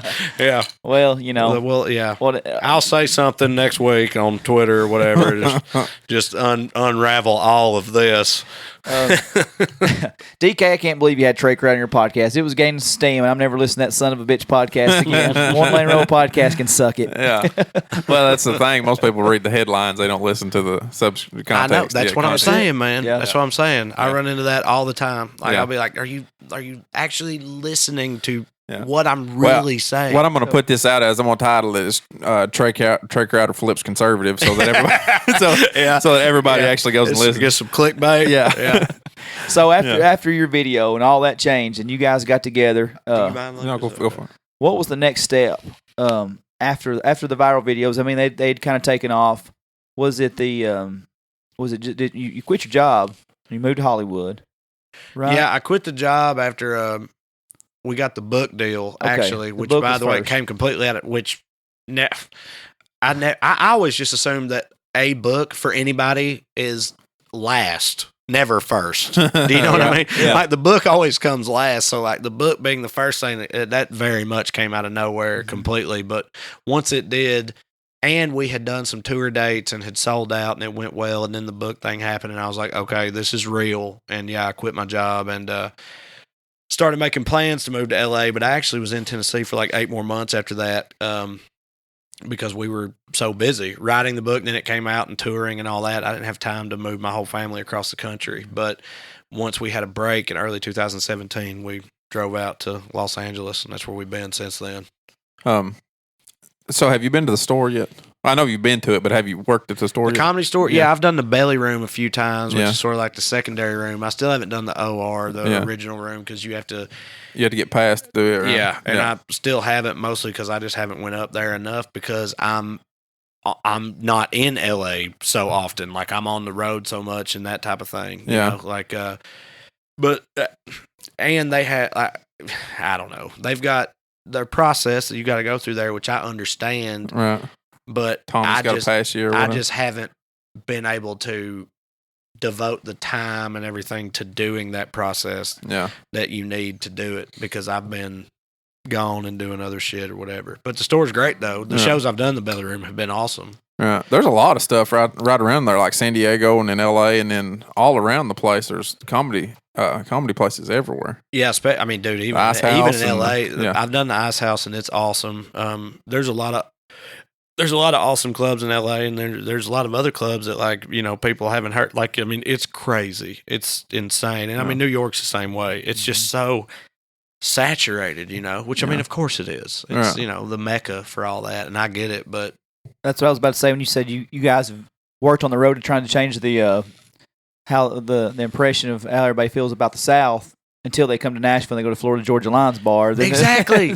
Dude, I know. That's part of why it bothers me, you know? Yeah. That's what bothers me, is because a friend of mine from Gainesboro took his wife to, they were trying to get me and Lindsay go down there with them. And I was like, we really can't. And I followed his Snapchat story, and he was at Florida Georgia Line bar. I was like, well, okay, thank God I didn't commit to that party. And down there, and they're playing like Nelly. Yeah. And I thought, which is, I mean, surprise, surprise, at Florida Georgia Line bar. Right. They're Nelly like tours with them, right? Or unfortunately, which I love Nelly, so I'm really upset about this situation. Florida Georgia Line single-handedly pulled Backstreet out of retirement, didn't they? Yeah, exactly. Another fucking reason. I mean, wait, hold on. I don't even know what you're all referencing there. Florida Georgia Line pulled Backstreet Boys out of retirement. Just they did a song with Backstreet Boys. They doing a tour together and everything. Like they were on the CMA Awards together. Yeah, or CMT Awards. One of those. Did you ever see that commercial that Florida Georgia Line did with Tim Tebow for some car or whatever? So it's Florida Georgia Line and Tim Tebow hawking some car, and it was a Super Bowl commercial. And I don't think I've ever hated one single commercial more in my entire life than that one. I needed a barf bag, dude. I hated it. You want to know some real irony? Their new album is called "Tell Me I'm Not Country." Oh my Get God. the hell out of here! Tell me I'm not country. Dude, well, they're Nashville country now. I mean, yeah, that's the thing. That's true. Because, like, dude. And it kills me. I don't know how y'all feel about this, but like,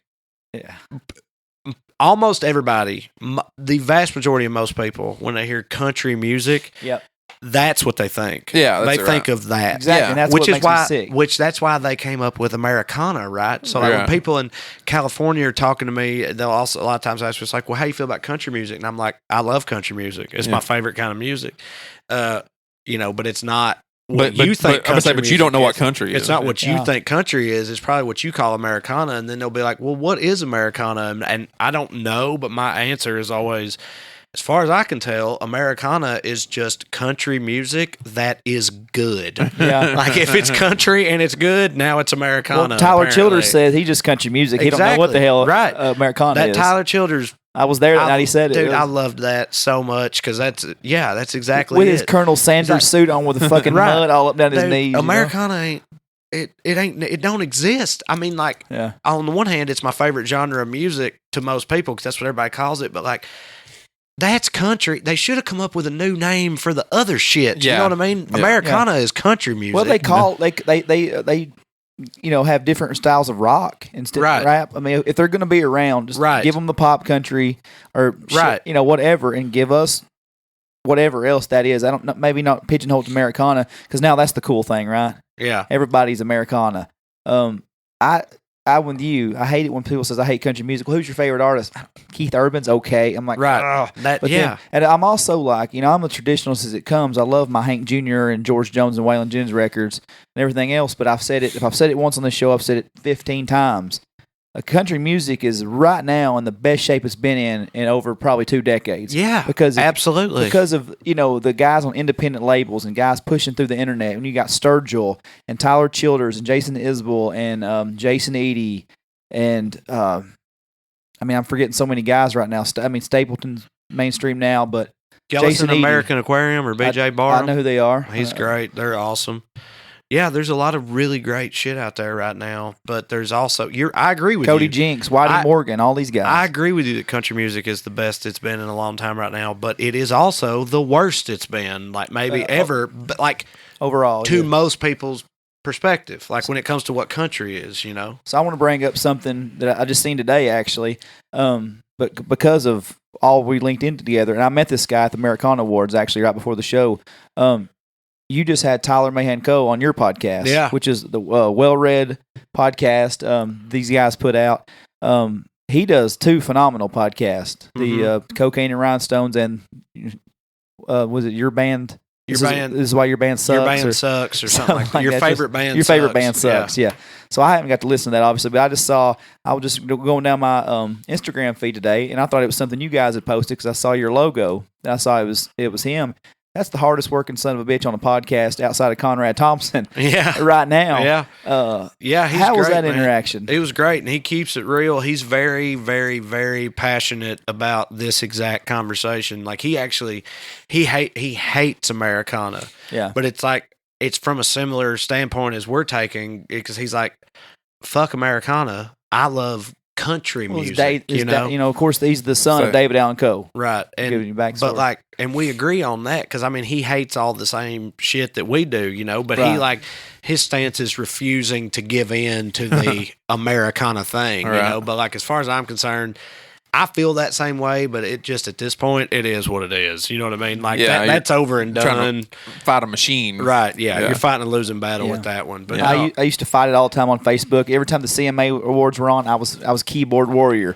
I was like, this and I just quit watching. Eventually, I noticed I sound like a whiny little bitch every time there was an award show on.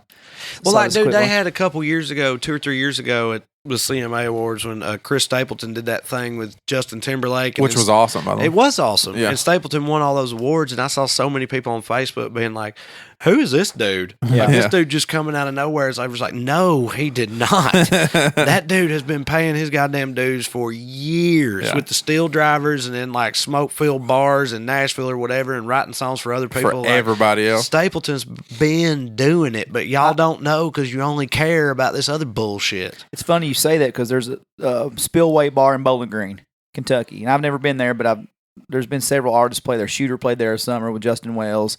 And at the Night of Awards show, the year after he hit it big, it says to get here, which is him on the CMA award stage accepting his awards, they have to start here and had a little layout. And it was him playing at Bowling Green for 50 people.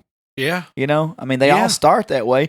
And it's just like Cody Canada was on his podcast and says, it's never going to break through because if it was, Stapleton would have been the one to break it through. Then you would have been hearing Sturge on everybody else on the award show. What I think is going to happen, I don't know, I'm talking out of my ass, but my theory on that is I think it will break through, but then the industry, the machine, will get a hold of that. Yeah. And I don't mean Sturgill specifically, but they'll get a hold of all the next Sturgills of the world, and they'll bastardize that until it becomes. It's already happening. Dude, 30 years from now, our kids will be talking about I like Americana. That bullshit you think's Americana is pop Americana. What I love is fucking fucking dirt roots music. That's my shit, or whatever, something like that. Yeah. That's what I think will happen. They'll get a hold of it and they'll fuck it up too, and then that will have to be taken over by some real dudes in the next few decades. The only thing that's going to stop that from happening is if the record companies are gone, and it all independent. It all does this. Well, you're right. But people get it out there to the masses. Right now, I mean, you go to the Americana Awards, you see them all dressed up and stuff. But now you're seeing it too, in a more mainstream. Some of the guys that the record labels are pushing their throat. They all got their Gorn Brother hats on, and they've got their polyester pants, and they're already getting the look. I know. I'm saying, man, it's already happening. What you just said's already. I know. Turning. I know. That's why I really think that's how it's going to go. Because I can see it happening right now. Yep. And Stapleton's the truth, man, and I love him. But he's like to me the harbinger of that. You know what I mean? He's the start of that happening. And that ain't his fault. He's getting what he deserves in a good way.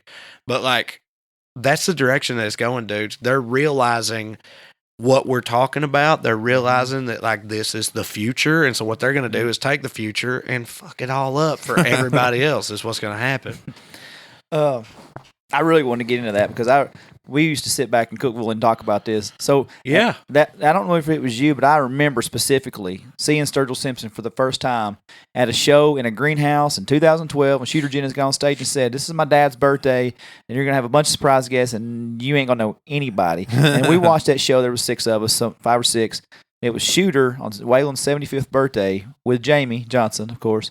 Jamie Johnson's the most underrated son of a bitch. Absolutely. He's Stapleton before Stapleton was cool. Absolutely. In my opinion. Jamie 100%. Johnson's the truth. You know, I take Jamie Johnson over Chris Stapleton, really. Yeah, no, I think I do too. bit. Yeah. No, Jamie Johnson rules. And you're right. He was Stapleton before Stapleton. Yeah. Right. But the atmosphere wasn't primed It wasn't for ready. that like it was when Stapleton arrived. And he don't give a shit. Jamie's not going to do an album if he don't want to. He's been on a strike with his record label for years now. Yeah. You know? And in Stapleton's defense, he gets up there and he'll actually move and he will emote his face. Not much. He does. At least his head moves. You know, his feet may not be going anywhere, but Jamie his damn Johnson.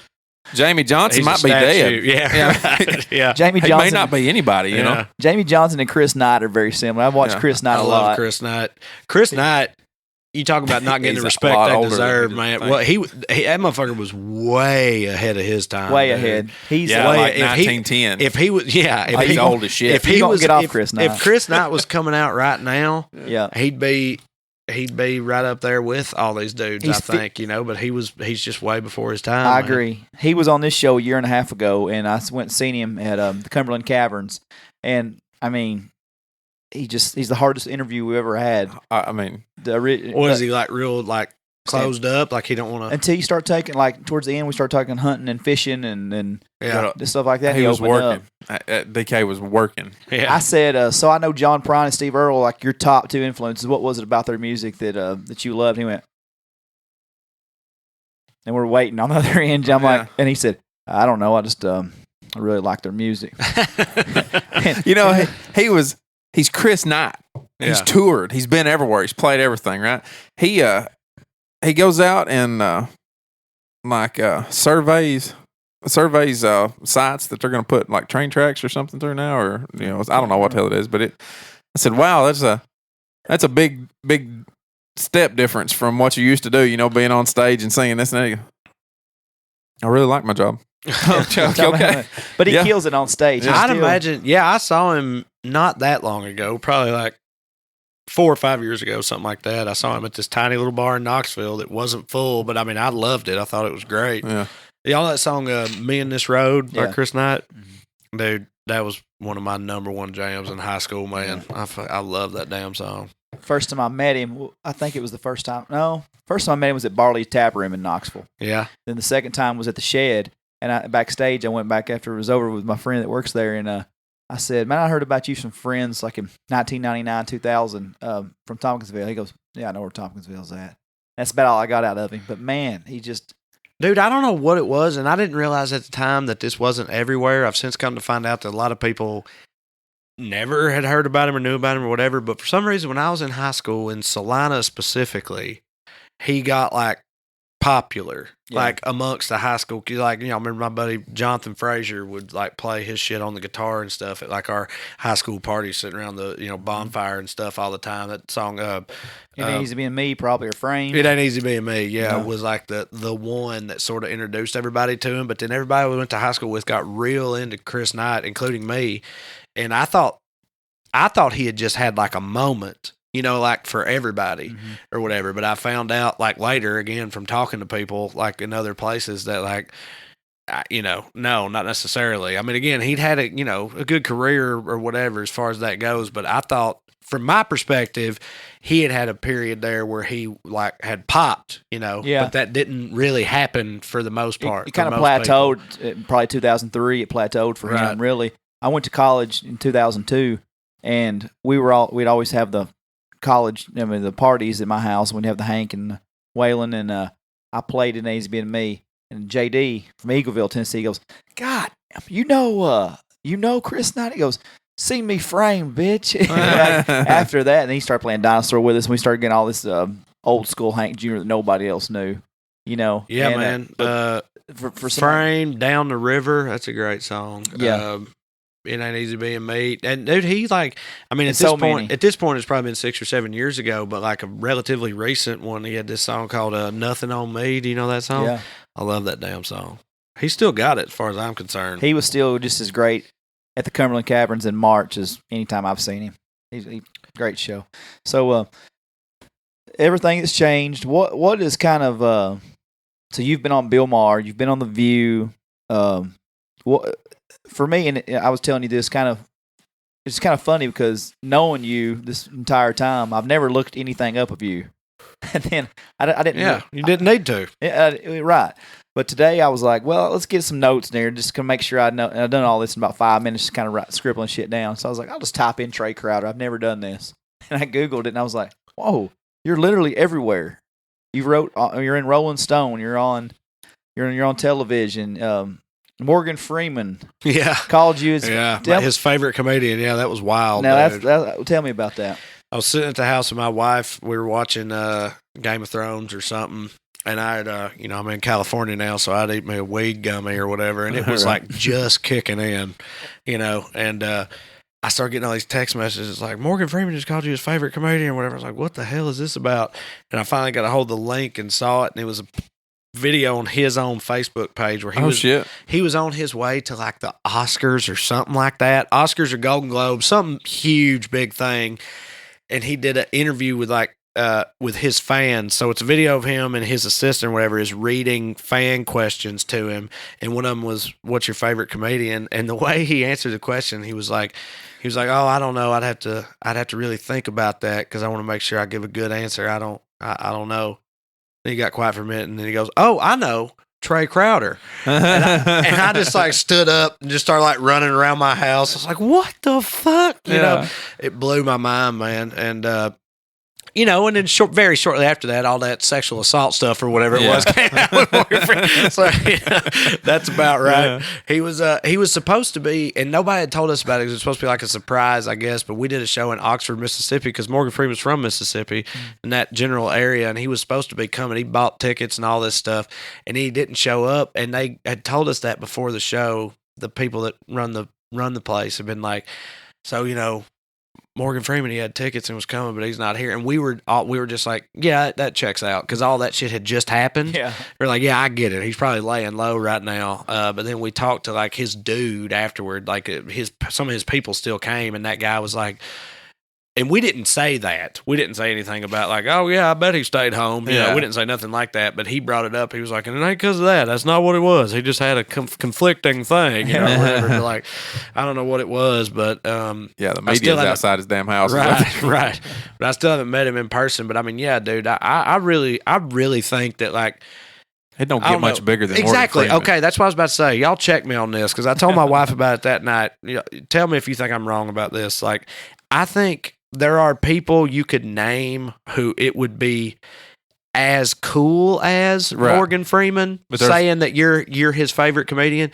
But I don't think there's a single person you could name that would be like definitively cooler than that. You know what I mean? Like he's on the highest tier as far as that goes. Like you could name other people that would be right there with him, but you can't name nobody or hardly nobody that would be like above him in that regard. And so I mean, Pryor was still alive and Pryor said it, maybe. Yeah, absolutely. But no, not living. But yeah, man, and it's that was one of the most surreal experiences. That's big. Yeah, dude, it's crazy. Yeah. What's some more like oh shit moments that I've made it that you've experienced? I ran into. Well, I didn't run into him. I went up to him because I couldn't not talk to him. Rob Reiner, because like I always, Rob Reiner started All in the Family, Meathead or whatever, but then he made all these great movies and they're all like kind of different. Like he doesn't have one specific style. Like he made A Few Good Men and Stand By Me and When Harry Met Sally and all these different awesome things. They're in different genres. I've just really looked up to him for a very long time. And, he was at this same thing I was at, and I saw him over there. And I don't do this. I try very much when I'm out in Hollywood to be cool. Like to play it cool, to not be that guy, And Rob Reiner, I was like, man, I can't not say something, right? So I walked up to him and like got myself together as far as like I'm gonna go talk to this dude, and he's sitting there at his table, and I walked up and like very like. Sheepishly tapped on his shoulder or whatever. He turned around and looks at me, and he looks at me and I was like, Mr. Reiner, I'm very sorry, but I just want, and he jumps up out of his seat and he was like, oh my God, I love you. You're awesome. That's crazy. It's like, your videos are great. You're the best, and he just starts like effusively like gushing over me, you know, when I like walked up to him to tell him how he's like one of my idols or whatever. Yeah. And so that was insane. Another objectively one of the most insane things was recently me, Corey, and Drew had dinner with Mel Brooks. Holy crap. Yeah, and dude, and when we had dinner at Max Brooks, his son, the guy that wrote World War Z, awesome guy. We had dinner at his house and Mel Brooks was there. He had to leave before dinner because he's 94 years old or whatever, and he had to get out of there. But he was there when we showed up, and when we walked in, he learned everybody's names, right? Like, he got everybody's name, me, Corey, and Drew. He met us all. And again, this dude is like, Mel Brooks is he's somewhere between 92 and 95. I mean, he's up there, and he got everybody's names. And then for the next hour and a half or whatever it was, we were talking to him. He never mixed up anybody. He got everybody right the whole time. It was just asking questions about our families, all this stuff or whatever. And then before he was going to leave, he starts just singing out of nowhere. And he's singing this old like Dean Martin song that none of us had ever heard called Is It True What They Say About Dixie? Right? And so Mel Brooks is singing this song to us. And it's like, is it true what they say about Dixie? Does the sun really shine all the time? Is it, you know what? And then the end of the chorus is, because if it's true what they say about Dixie, then that's where I belong, you know? And none of us had ever even heard it before. We didn't know, because it's like this old like lounge song from forever ago. So our introduction to that song, which is generally very positive about the South or whatever, was Mel Brooks singing it to us on his way out of the house. So like, I mean, dude, it don't get much sweeter than that. You know what I mean? Like, it don't get much better than that. I mean, there's not a lot bigger, like Hollywood legends. Yeah, he's on the Mount Rushmore, man. For sure. Like Blazing Saddles and Young Frankenstein. And, I mean, you name it, dude. He's done all of it. Yeah. Am I wrong? Was there something with Adam Sandler? Yeah, Adam Sandler did. I feel like it sounds like I forgot about Adam Sandler, but I did. No, Adam Sandler did. I have a show, semi-regular show, I say, because it's not like it's every other month or nothing. It's just whenever I get a date, but it works out to be about every 3 or 4 months. I have a show at Largo in Los Angeles, which is this like iconic venue for music and comedy. I'm very lucky to have it, and the guy that owns it, Flanny, has been a big supporter of mine and is an awesome dude. And one of the very first shows of those that I did there, Adam Sandler came and closed it out. And he did like 45 minutes and was just, he's exactly what you would hope Adam Sandler would be. Just like the sweetest, funniest guy, like backstage talking to him. He was awesome. And then I was there, I was back at Largo doing a different show. I was doing it was Sarah Silverman's show, I think, at Largo that I was just doing like a spot on months later. And Adam Sandler showed up to close that show out too. And I didn't see this, but the owner told me later, and I know he's telling the truth because the owner of that place, he's with these people all the time. You know what I mean? Like, he wouldn't lie about something like this. Told me that Sandler walked in, asked him who was on it, and Flanny told him or whatever, and he like gestured over to me, sitting over there by the stage. He was like, you know, and Trae did it. You remember Trae? And he said Sandler was like, that guy's fucking hilarious. So he remembered me, and I talked to him that night too. I walked up and was, of course, being like almost apologetic for even talking to him, and he was just like basically trying to calm me down. You know what I mean? He was like, you don't have to apologize. Sit down, talk to me for a minute. You know? Yeah, but he doesn't realize what he was to Clay County. You know, I mean, dude, I mean, like, he was the biggest ever. I think he does, but he's just that cool about it. You know what I mean? Another guy I met because he did my show at Largo was Zach Galifianakis. And he was a complete and total sweetheart too. Like, the minute he met me, he was like, "Where are you from?" And I said, "I'm from Tennessee," and he's from North Carolina. Right. And he said that he was like, "Oh, I'm from North Carolina." And the next thing you know, we're just sitting there talking just about growing up in the South and stuff for like an hour after that. He was a total sweetheart of a guy. And he's one of the funniest people I've ever seen. Oh, absolutely. And his conversationally, his set that night, oh my God. Who might be Charles Henry in another life. I know, right? He reminds me a lot of Charles too, our buddy Charles. I've always thought that. Yeah. But Zach got on there on stage that night, and like, I hadn't seen him do stand-up in a while, you know, like publicly, nobody had. I mean, he'd been showing up and doing sets, I guess, but like, he hadn't had a special or like a public set or anything in a long time, so I didn't know. I hadn't seen it.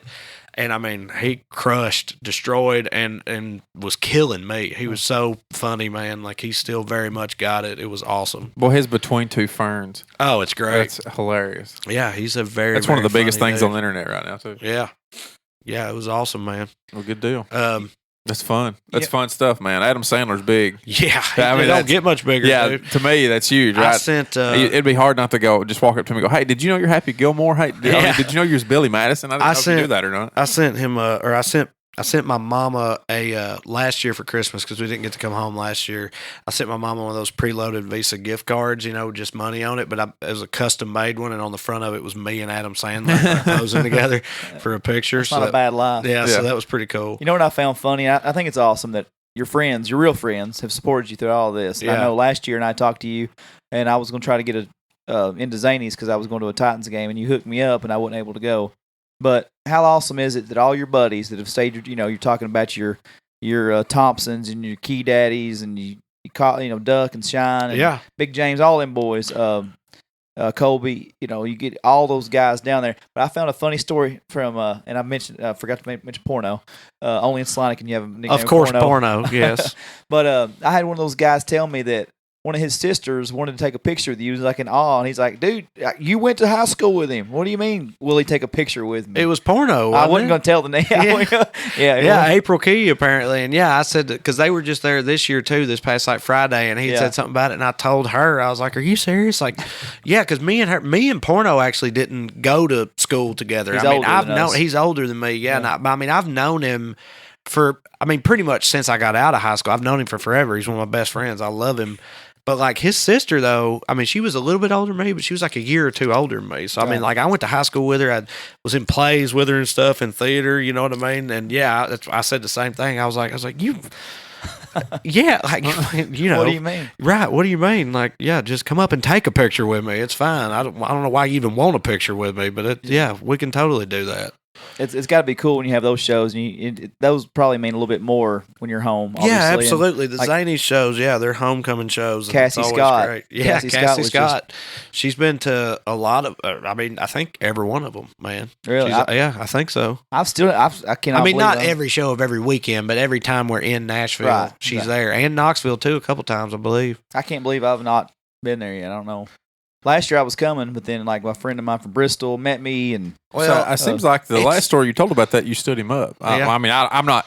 That's that bullshit. I may be misremembering that story, but Keith Bullock was in town or something. I feel like it was some Titan shit going on. Well, I'm a needy. You're the neediest motherfucker. Wait, we didn't even say that on here, did we? People aren't going to know what we're talking about. We know what we mean. I got to pee, boys. Let's wrap it up. Bad. Let's pee. Let's wrap it up. Hey guys, Lucas here. If you're enjoying the show, please make sure you're subscribed to it on whichever podcasting site you're using. Click like, leave us a rating, and a comment if you have a few minutes to spare. Don't forget you can reach out to us on Facebook, Twitter, and Instagram, all at OLR Podcast. I need you to clear up a couple things. Yeah, let's do it. You're the more serious topic first. You're the second biggest celebrity been in Clay County this year, actually. Bam. Geraldo, actually. And I heard. I need you to take a shirtless selfie in the bathroom before you leave. That way we can get that out on. I just heard y'all aren't as tight maybe as you were beforehand. Yeah, well, me and Geraldo, we go way back, but no, I don't. Yeah, I don't know shit about Geraldo, and nobody does in the last 20 years. Right? Yeah, but I started getting all these texts and stuff talking about Geraldo's in Salina, and so I got on there and saw the whole thing where he came to Salina and did this whole big piece about the opioid epidemic and all that, which, like, don't get me wrong, that's a very real thing. I'll tell you a hilarious story about that whenever we're off the air too. Okay, I can't wait. Yeah, but I just saw that and like I just I'm my regular smart ass self. I got on Twitter and I started just saying shit in the vein of like, oh, well, thank God Geraldo Rivera has showed up to solve our opioid problem in Clay County, And I said something like, it's like now, goddamn, now we've got Geraldo and pills. Like we didn't have it bad enough with just the pills, like that type of thing. And yeah, he blocked me on Twitter pretty immediately. He just wasn't having none of that. But I just thought, I know how that type of shit goes, man. I don't know how it was specifically with him when he was here, but I know how that type of thing goes, which is to say, like, they parachute in to do something like sob story or whatever Yeah. about something, acting like he gives a shit about it, and then just turning around and leaving, and like nothing changes, you know. And so, and also he's Geraldo, like, dude, that dude's a joke, man. It has been for a long time, ever since like that vault, Capone's vault or whatever it was he opened up. You know what I'm saying? Yeah. Like he's been a forgot laughing about it, stock but- for forever, you Yeah. know. Like, dude, what the hell with him? Yeah. Fuck Geraldo. Great. Now Did that clear that up? he'll for never you? he'll never follow One Lane Road podcast on Twitter now. No, y'all Damn should it. have Geraldo on. Well, I've been talking to Ricky Lake more. I'm lately. sure he'll be back next year. You know, he'll come back. He's got a lot of work to follow up on. He's got I didn't a even lot know of that- problems to fix here. I didn't even know there was that many. He needs to come on down to our end too. I see a lot Right. of people chewing on jaws down here too. Right. We just don't have any pharmacies down here is the problem. Yeah, I didn't know there was that many pharmacies in Salina. I had no idea. buddy. I had no idea there Yeah. was that many. Yeah, it's that however many was it? Four? Four or Four? 5 pharmacies, 0 traffic lights. Yeah, Oh yeah, what's your website say? The liquor stores. liquor stores and traffic light, more liquor stores and traffic lights. That's what I always heard growing up about Slot, because I mean it's true. You know, when I was a kid, I think it was 3 to 0. Now I think it might just be 1. I think it is down to 1 now. There was 2. There was Mayford's, and then the one across from Mayford's was still there, and there was one up on the bypass for a while too. I didn't know Mayford's was all boarded up and closed down now until the other day. End of an era, man. Yeah. I always thought that dude, like, if somebody else had like run that place in the later years, it could have been a real cash cow, man, because it was right there in the best spot in all of Salina where everybody turned around at. But Yeah. Mayford, bless his heart. And I guess is it rest his soul? Did Mayford he passed? Bless him. Yeah. Oh, he did? Bless him. Yeah. That's why Mayford ain't running anymore. I had no idea. I just told a story on here a couple weeks ago where I prank called him, told him I got bad gas in my 91 Grand Prix. He's gonna make that shit right. And he just Did he give a shit? he cussed me out. yeah. Yeah, that sounds For right. sure. Yeah. Can you clear up another thing that I know you're going to jump all over? Is you're 30, what, 30, 32? Yeah. Do people, I'm 30, just turned 35. People our age do give a shit about the history of professional wrestling. Please tell Lucas this is Oh the my thing. God! I was literally sitting here thinking we're gonna make it through this whole podcast and not talk about wrestling. Will he not let you get through anything without bringing wrestling up? Dude, we didn't about we didn't wrestling, we didn't talk about it for 60-something episodes. And a country music star named Andrew Pope come on here and talked about and he ain't quit yet. I did not realize that I don't people bring it over up. 30 still enjoyed wrestling. Where do you stand? Were you never were into wrestling? You don't like and wrestling? then I turned 13, and then it was all over. You know? Okay. But what do we talk about? We're not on here talking about Dolph Ziggler and Seth Rollins. Yes, you are. No, we're Yeah, you're the fuck we are. We've never brought up You're- never. We talk about Stone Cold Steve Austin, Macho Man. We talk about all the old school classics on here. I've never talked about Roman Reigns on here. We talk about the classics. He could be telling the truth here. I don't know their names, so I don't know. I appreciate. He could be telling. you know the difference between Hulk Hogan and Hey, Dean Ambrose. the last time I looked, Hulk Hogan was still wrestling. He had a sex tape out, and he was wrestling, as far as I know. If you had a Spit it never out. mind. I'm Spit not- it I'm out. not All gonna right, get here's sexual. where okay. How many kids you got, Lucas? Just one Is boy or girl? boy. Okay. Has it ever once occurred to you like He's 2. I know, right? Yeah. So he's Yeah. 2. Yeah. I mean, mine are 6 and 7, and they're Yeah. still not. But like, have you never thought about like him getting into wrestling? And if you have thought about it, how do you feel about that happening? When you say wrestling, do you mean like WWE wrestling? Yeah. Oh, WWE. I mean, if I had a little girl and she got into As the World Turns, I wouldn't have thought shit about it either. You know, so he can get into wrestling if he wants to. You know, But you don't think that you'll like get back no, into it at all? God no, Dude, see, bullshit. He knows. God no. I have- don't know it. Mine are still, they still haven't yet, but I've thought and I've said for years to Yeah. my friends that like, I'm just waiting on my boys to get into wrestling, and when they do, I'm diving back in head first. Man. I can't That's wait. funny. I cannot wait. I don't keep up with it right now. Who do- I don't know shit. I don't know keep shit up about. with it. I don't know Yeah. shit about modern day wrestling, but like when my boys get into it, I'm in, dude. Hey, and I'm looking forward to that. Let me- I can't wait. Let me back up because you make a really good point. I can tell you every name of every train on Chuggington, and I can tell you, right. you know, and I can tell you everything about PJ Masks. So You don't think wrestling would be better than that? shit, Like I don't you're watching know. Let me PJ say, Mask right now. the You current- don't think you'd rather watch? Hey, You know, I finally got him Monday over to Night Raw? Shrek, so I mean, I Yeah. guess I'm trending towards. You are, dude. Hey, just weather trending towards it. the storm, buddy. Yeah. It gets better. I'm taking mine to see Into the Spider-Verse universe tomorrow, and they're gonna love it, and I'm gonna love Yeah, it. So yeah, like right. you're in the dark doldrums of like I've missed so of, many like, good movies of right now. toddler shows right now. Yeah. But dude, that ends. You'll pull out of that, and you'll But be all right. but then it's gonna spiral out of control back into freaking professional wrestling at still some point want- in time, like, and then I'm gonna. I can watch a 3-hour episode of Raw in 30 minutes if I choose to, and I hadn't watched one. And I mean, I'm not gonna say I don't watch it here and there on DVR. I keep up on Bleacher Report because I've been a fan my whole life. But every guest we've had on, because nostalgia is a thing, and all this throwback stuff. Tell me the biggest part of your childhood was not Ultimate Warrior versus Hulk Hogan WrestleMania 6 in Toronto. Bullshit. If it wasn't. Ultimate Warrior was my dude, man. And I know I am in the minority on this because there is NWO? girls that come up to me and say, "Oh, I hear y'all have got a professional wrestler that's coming on soon. Who is it? Can you tell me?" I actually Holy shit. appreciate that about you though, going against the grain that way, because that's Yeah, you that's might, almost you blasphemy. might literally be the only dude I know, like from Tennessee. I Right. mean, like I'm sure there's guys I've met in California that don't give a shit about it, but like Yeah. you might be the only dude I know from Tennessee that would take that specific stance on professional wrestling. I appreciate you sticking to your guns that way. My great grandfather, Louis, would sit on the edge of his chair. Well, I remember being little. He would sit on the edge of his chair and fight them.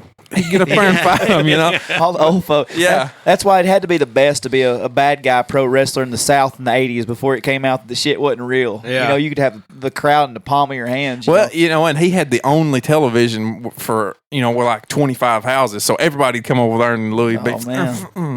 I remember getting being on into a it. boat 7 years ago with Trae, and we had a full depth, hammered conversation about Marty Jannetty and Shawn Michaels. I can't swim. I can't swim, and I would have dove off that ship and tried to swim my ass back to the shore. Dude, me and my little sister Paige used to be like the Rockers when they were big, and I was Marty Jannetty. You got Which, screwed. like, what is that shit? Yeah, like, Lord, that's the one thing she ever got on me. I think was she got to be Shawn Michaels for some reason. She's the greatest of all time, and, Yeah. and you're not doing so well. Also ran an afterthought. I'm glad. I know Trae would. Everybody was. I think he's stacked. can't wait. I cannot wait until. Like, again, I don't watch it now. It's so bland right now. It's so bland. Well, see, I'm worried that if my boys do get into it and I try, that I won't be able to, because I want to get into it. Like, because my dad wasn't a pro wrestling guy at all, but when I got into it, he got into it. But like in my mind, that was the glory days, Right. dude, of like modern professional wrestling, was when I was that age and watching it. That's like the best time to watch it. But I wonder if that's just my perception, because I was that age at that time. Yeah. Like if I was that age now, would I feel that way about these guys now? Like Yeah. Probably, right? I'm See- sure the kids now feel that way about these dudes, don't they? I guess, but the difference is everybody, when we were kids, people were warriors. People were, the Legion of Doom came out with shoulder pads on, and you had the Big Boss Man, Million Dollar Man. Everybody was a character, right? Now they're all just coming out looking the same. They're all cookie cutter. They ain't characters no more? No, they're nobody's trash men and clowns like Doink and Duke the Dumpster Drosy. I'll tell you that much. They ain't got no big wrestlers that are like characters right now? No, they're all just like, they're just like Lucas Hickman, Trae Crowder. They don't have any gimmicky names. Oh, They're that's not. bullshit. So I tell you what you got to do. You got to get the WWE Network for $9.99, and you got to say, "Come on, Kia, let's talk about some Undertaker versus Undertaker 1994 SummerSlam." But I mean, the shit's like, is it not? It's like it's bigger It's now than the it's ever biggest. been. Oh, it's right? huge right Yeah, now. it's It's colossal. huge.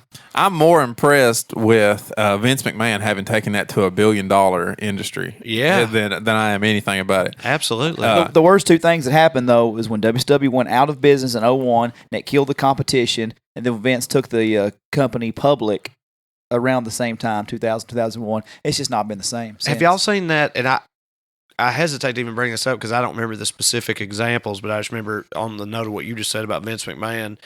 Have y'all seen that 30 for 30 about the XFL? Mhm. And the thing with that was a huge failure, and everybody knows it. But what a lot of people don't know, and these are the specific examples I can't remember, is that Vince McMahon through the XFL brought a lot of shit to football that the NFL now like the overhead cam. uses. Yeah, like a lot of That a lot of the showmanship of it. Yeah. Wasn't in the NFL before the XFL. They, ripped it off of the XFL, which was a huge failure, and that catapulted the NFL into the colossal, like, Leviathan that it is now. Uh-huh. And a lot of that has to do with Vince McMahon. Oh, I don't doubt that. That dude's a genius, man. Yeah.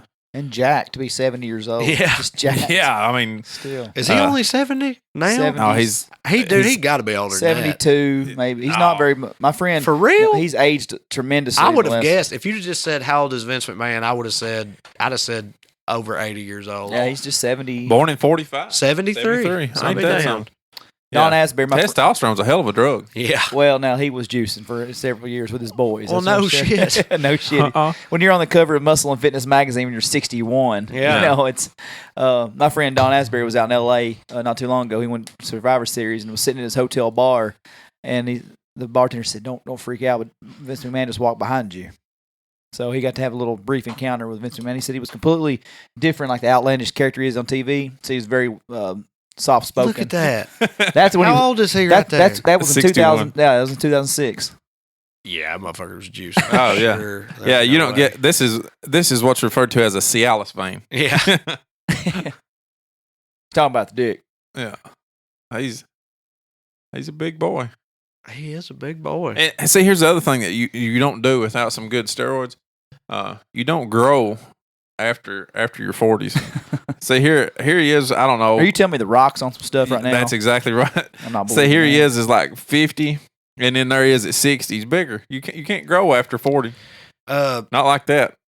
This conversation actually has reminded me of something I was going to ask y'all earlier, but we just kept going and I forgot about it. Yeah. The thing I said earlier about wrestling when we were kids and how that was the best time to watch it. But when I think about it, I feel like kids today probably feel the same way about what they're watching. Like maybe it's just a perception thing, like a nostalgia thing. Yeah.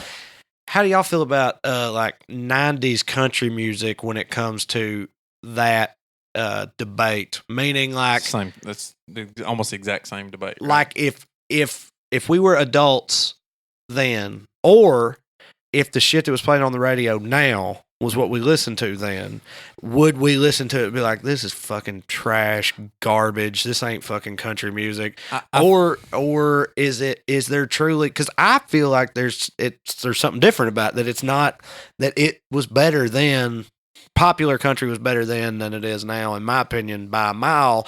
But I wonder how much of that is just nostalgia for me. I think you take that exact nostalgia. same argument and you can put professional wrestling, country music, sports,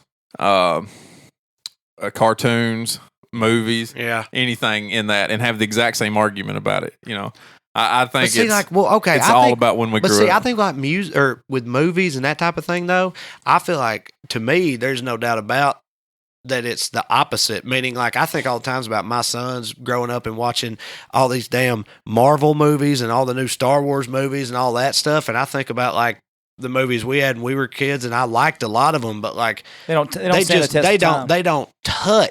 the shit that young boys now can be grow up watching. Yeah. So I don't feel like I feel that way about everything, but there's wrestling and country music in particular are two where I have wondered that a lot. I can go back, and I loved WrestleMania 6. I referenced a minute ago. I loved it. My dad also ran a little country store down here in Jackson County, and we had videotapes. I can't sit through WrestleMania 6 for more than 10 minutes. Yeah. It's just, and to me, that was the greatest show ever back then. Same thing with country music. That's weird. We all worked at video stores. I wouldn't work in shit. I ate me a big bologna. I was working over a sandwich. Yeah, I was about to say. I got home sitting at the counter.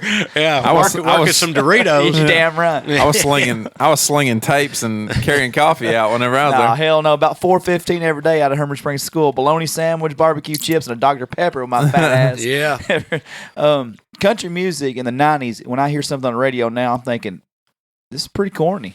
When you go back and listen to some of that 94, 95 style country, some of that stuff.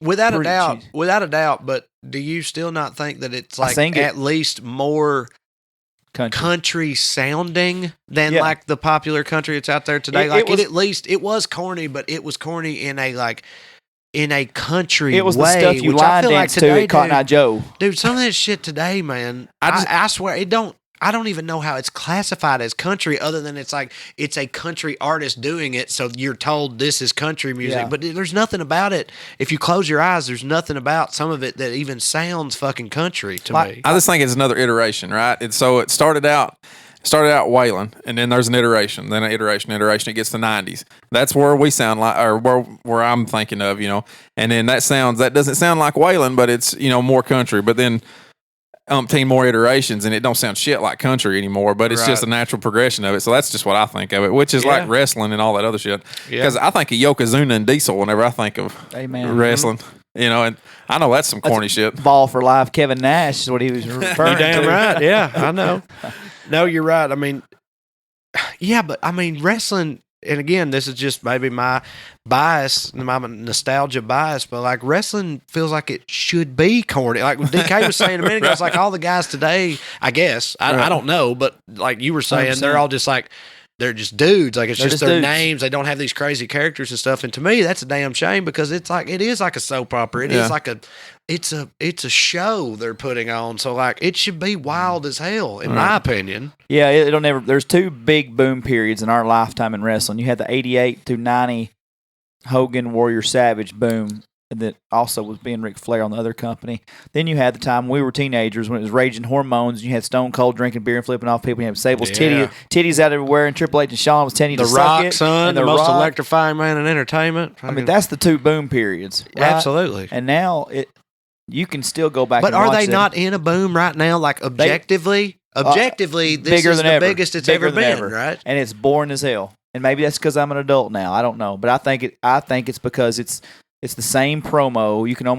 It's the same interview. It's the same start to every show. It's the same recycled every single week. I'm about to start watching it, boys. Well, I need to know. Good luck. I need to know. You're Good gonna be luck. How disappointed. old do you think y'all was when you started watching wrestling? I was 3. Hogan slammed Andre. Three? That's my Okay. first memory. So I got a 6 and 7 year old. They're old enough, right? They can, Oh. if they're going to get into it, Nobody's- get into it, right? I need to introduce them to it and see how it goes. It's clean right now. Nobody's pointing. It's not all that vulgarity. Would you let your kids watch the Attitude Era that we grew Sable up in? and all that. With titties with their handprints on them, you can't let your kids watch that. And DX chopping at it. And Hell, Sean, that'd be all right. Sean's driving Now, by the stage. not 6 and 7, no, but dude, by the time they're 10 or 11, yeah, absolutely. That's fucking, that's what. Yeah. That's why that shit hit so hard for us when we were that age. You know what I mean? Because it wasn't like nipples; it was the promise of nipples. Yeah, right. You know? Yeah, it's almost there, but not When quite. no, Yeah. at that, I think it was the. They got divas now, right? Divas They're hotter are big. and they can Yeah, wrestle. Right. That's the best They're part of the like show. talented, Ric Flair's daughters, but on they it. don't have She's- hands on their on titties. their Is what you're titties. saying. That's what. They're but they're like professionals now. Yeah, but not they- that Sable wasn't a professional, but you she know was what I'm definitely saying. not a professional. But you know what? Yeah. They're like technicians now, is what you're saying. Yeah, I mean, Yeah. Ric Flair's daughter's doing moonsaults in the air off the turnbuckle, and Rousey's Well, there. that's awesome. I The- mean, the that best sounds, part of the that show sounds right now- pretty rad. The best part of the show was the women, and Yeah. not just from a sexual standpoint. They are all still hot, Yeah, and it's still that tease. You can still get that little tease of right. a little TNA here and there. Yeah. Has Ronda Rousey been able to make the transition over to wrestling? phenomenally. Really? No Yeah. For kidding. real, she's huge yeah. in wrestling. Yeah, No kidding. See, I didn't know that either. they had a WrestleMania last year. It was her and Kurt Angle against Triple H and Stephanie. Of course, Triple H made her look like $1 million. Yeah. But she did a Put her way over. phenomenal job. Huh. Phenomenal. Do y'all fuck with MMA? Oh, He yeah. does. That's your man over there. At all? Yeah, dude. Okay, I prefer so, the real shit. So see, that's another one for me. Like in college, back when me and DK first started hanging out a lot, I was real into everybody. Oh, yeah. Everybody I knew was real Oh, into yeah. it. Randy Couture couldn't have yeah. been bigger at the Yeah, point in man. time. Chuck Liddell about to kill everybody. Right? Rampage and Quentin Jackson gonna slam you. Forrest Griffin and Rampage were my two. Forrest Griffin dudes. put it on the map. Yeah, man. Yeah. So, and then I sort of fell out of that too. But I got nothing but like respect for those dudes and all that. I just don't keep up with it anymore. Right. So, what about that world? Is it also?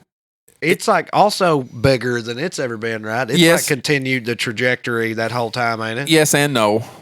It is bigger than it's absolutely ever been. It's actually produced its biggest stars, right? Everybody knows Conor now, right? Right. Everybody knows McGregor. You can't get any bigger than what McGregor got out of that.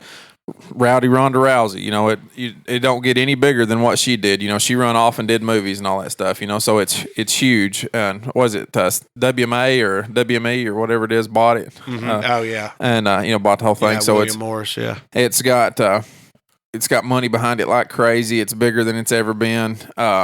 it's as far as the skill level, Randy Couture come in right now and if he fought number 8, oof, Get worked. oh, it'd be just hard to watch, and that's Randy Couture whenever he was Captain America. If Captain America walked in there, he'd get worked over by number 8. Did Chuck Liddell and Tito Ortiz fight again recently? Like 2 weeks ago. I'm not kidding you. I saw that on my I use my PlayStation for TV watching. I got PlayStation View and stuff, and you bring up the video app on PlayStation. It shows you all these little promos for things, and I saw Ortiz Liddell, and I literally just assumed, I was like, oh, they're replaying that. They're doing like a throwback or a documentary about that rivalry or something. Then I saw something on Twitter that implied to me, I was like, wait a minute. They fought again, like now? Yeah. How?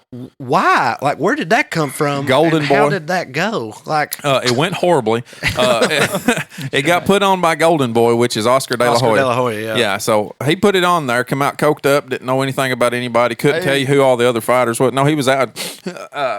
We got some great fighters, and this and that. So went out there. They was showing the build up to the fight. And they'd go in there, and Chuck would be throwing punches, and he's saying, I'm warming up, I'm throwing punches for the cameras, this is just, this ain't real. And Tito come to one of them. He wanted to see it. And that was my wife telling me to get done. Yeah. So he came to see it, and he just walked out. This ain't gonna work. Tito's 6 or 7 years younger than Chuck. They get in there, and those slow ass punches that Chuck was throwing, that's his speed now. That he was outgunned. It wasn't good. Tito would get worked by anybody that's a young fighter now, but he absolutely killed Chuck Liddell. I mean, just flatlined. So this is my 3 weeks ago. Admittedly, my ignorance here. So that wasn't like a UFC promo thing. It wasn't like a UFC doing UFC a throwback. Touch it. It was a okay. Yeah, Dana White wouldn't touch it. He said. See, I didn't even realize that. He said, Chuck, this is ridiculous, and he said, ridiculous. Oscar De La Hoya, you're a piece of shit for doing it. know, and then it went exactly like Dana White said it was going to. It wasn't good. So who's the best owner? I know John Jones. They had a whole bunch of shit with him, right? He failed a drug test, and so instead of canceling or disqualifying him, they moved the whole damn thing to a different LA, state in on a week's notice or whatever. It's supposed to be in Las Vegas this weekend, and he failed for metabolites of Turinabol again. So now the whole thing's moving to LA. Because Las Vegas wouldn't give him a license. How is that all right? How is that not a total shit show that everybody's okay, clearly that's bullshit. It is, and everybody knows it, but they're still just fuck it. They're going to do it. We're going to do it anyway. Yeah. God damn. Well, I guess we need to wrap it up. Yeah. We're all getting the dings down here on our phones. Ding, ding, ding. Mine's not. Mine's asleep. Probably. Yeah, your wife doesn't like you though. She, she's only one. Yeah.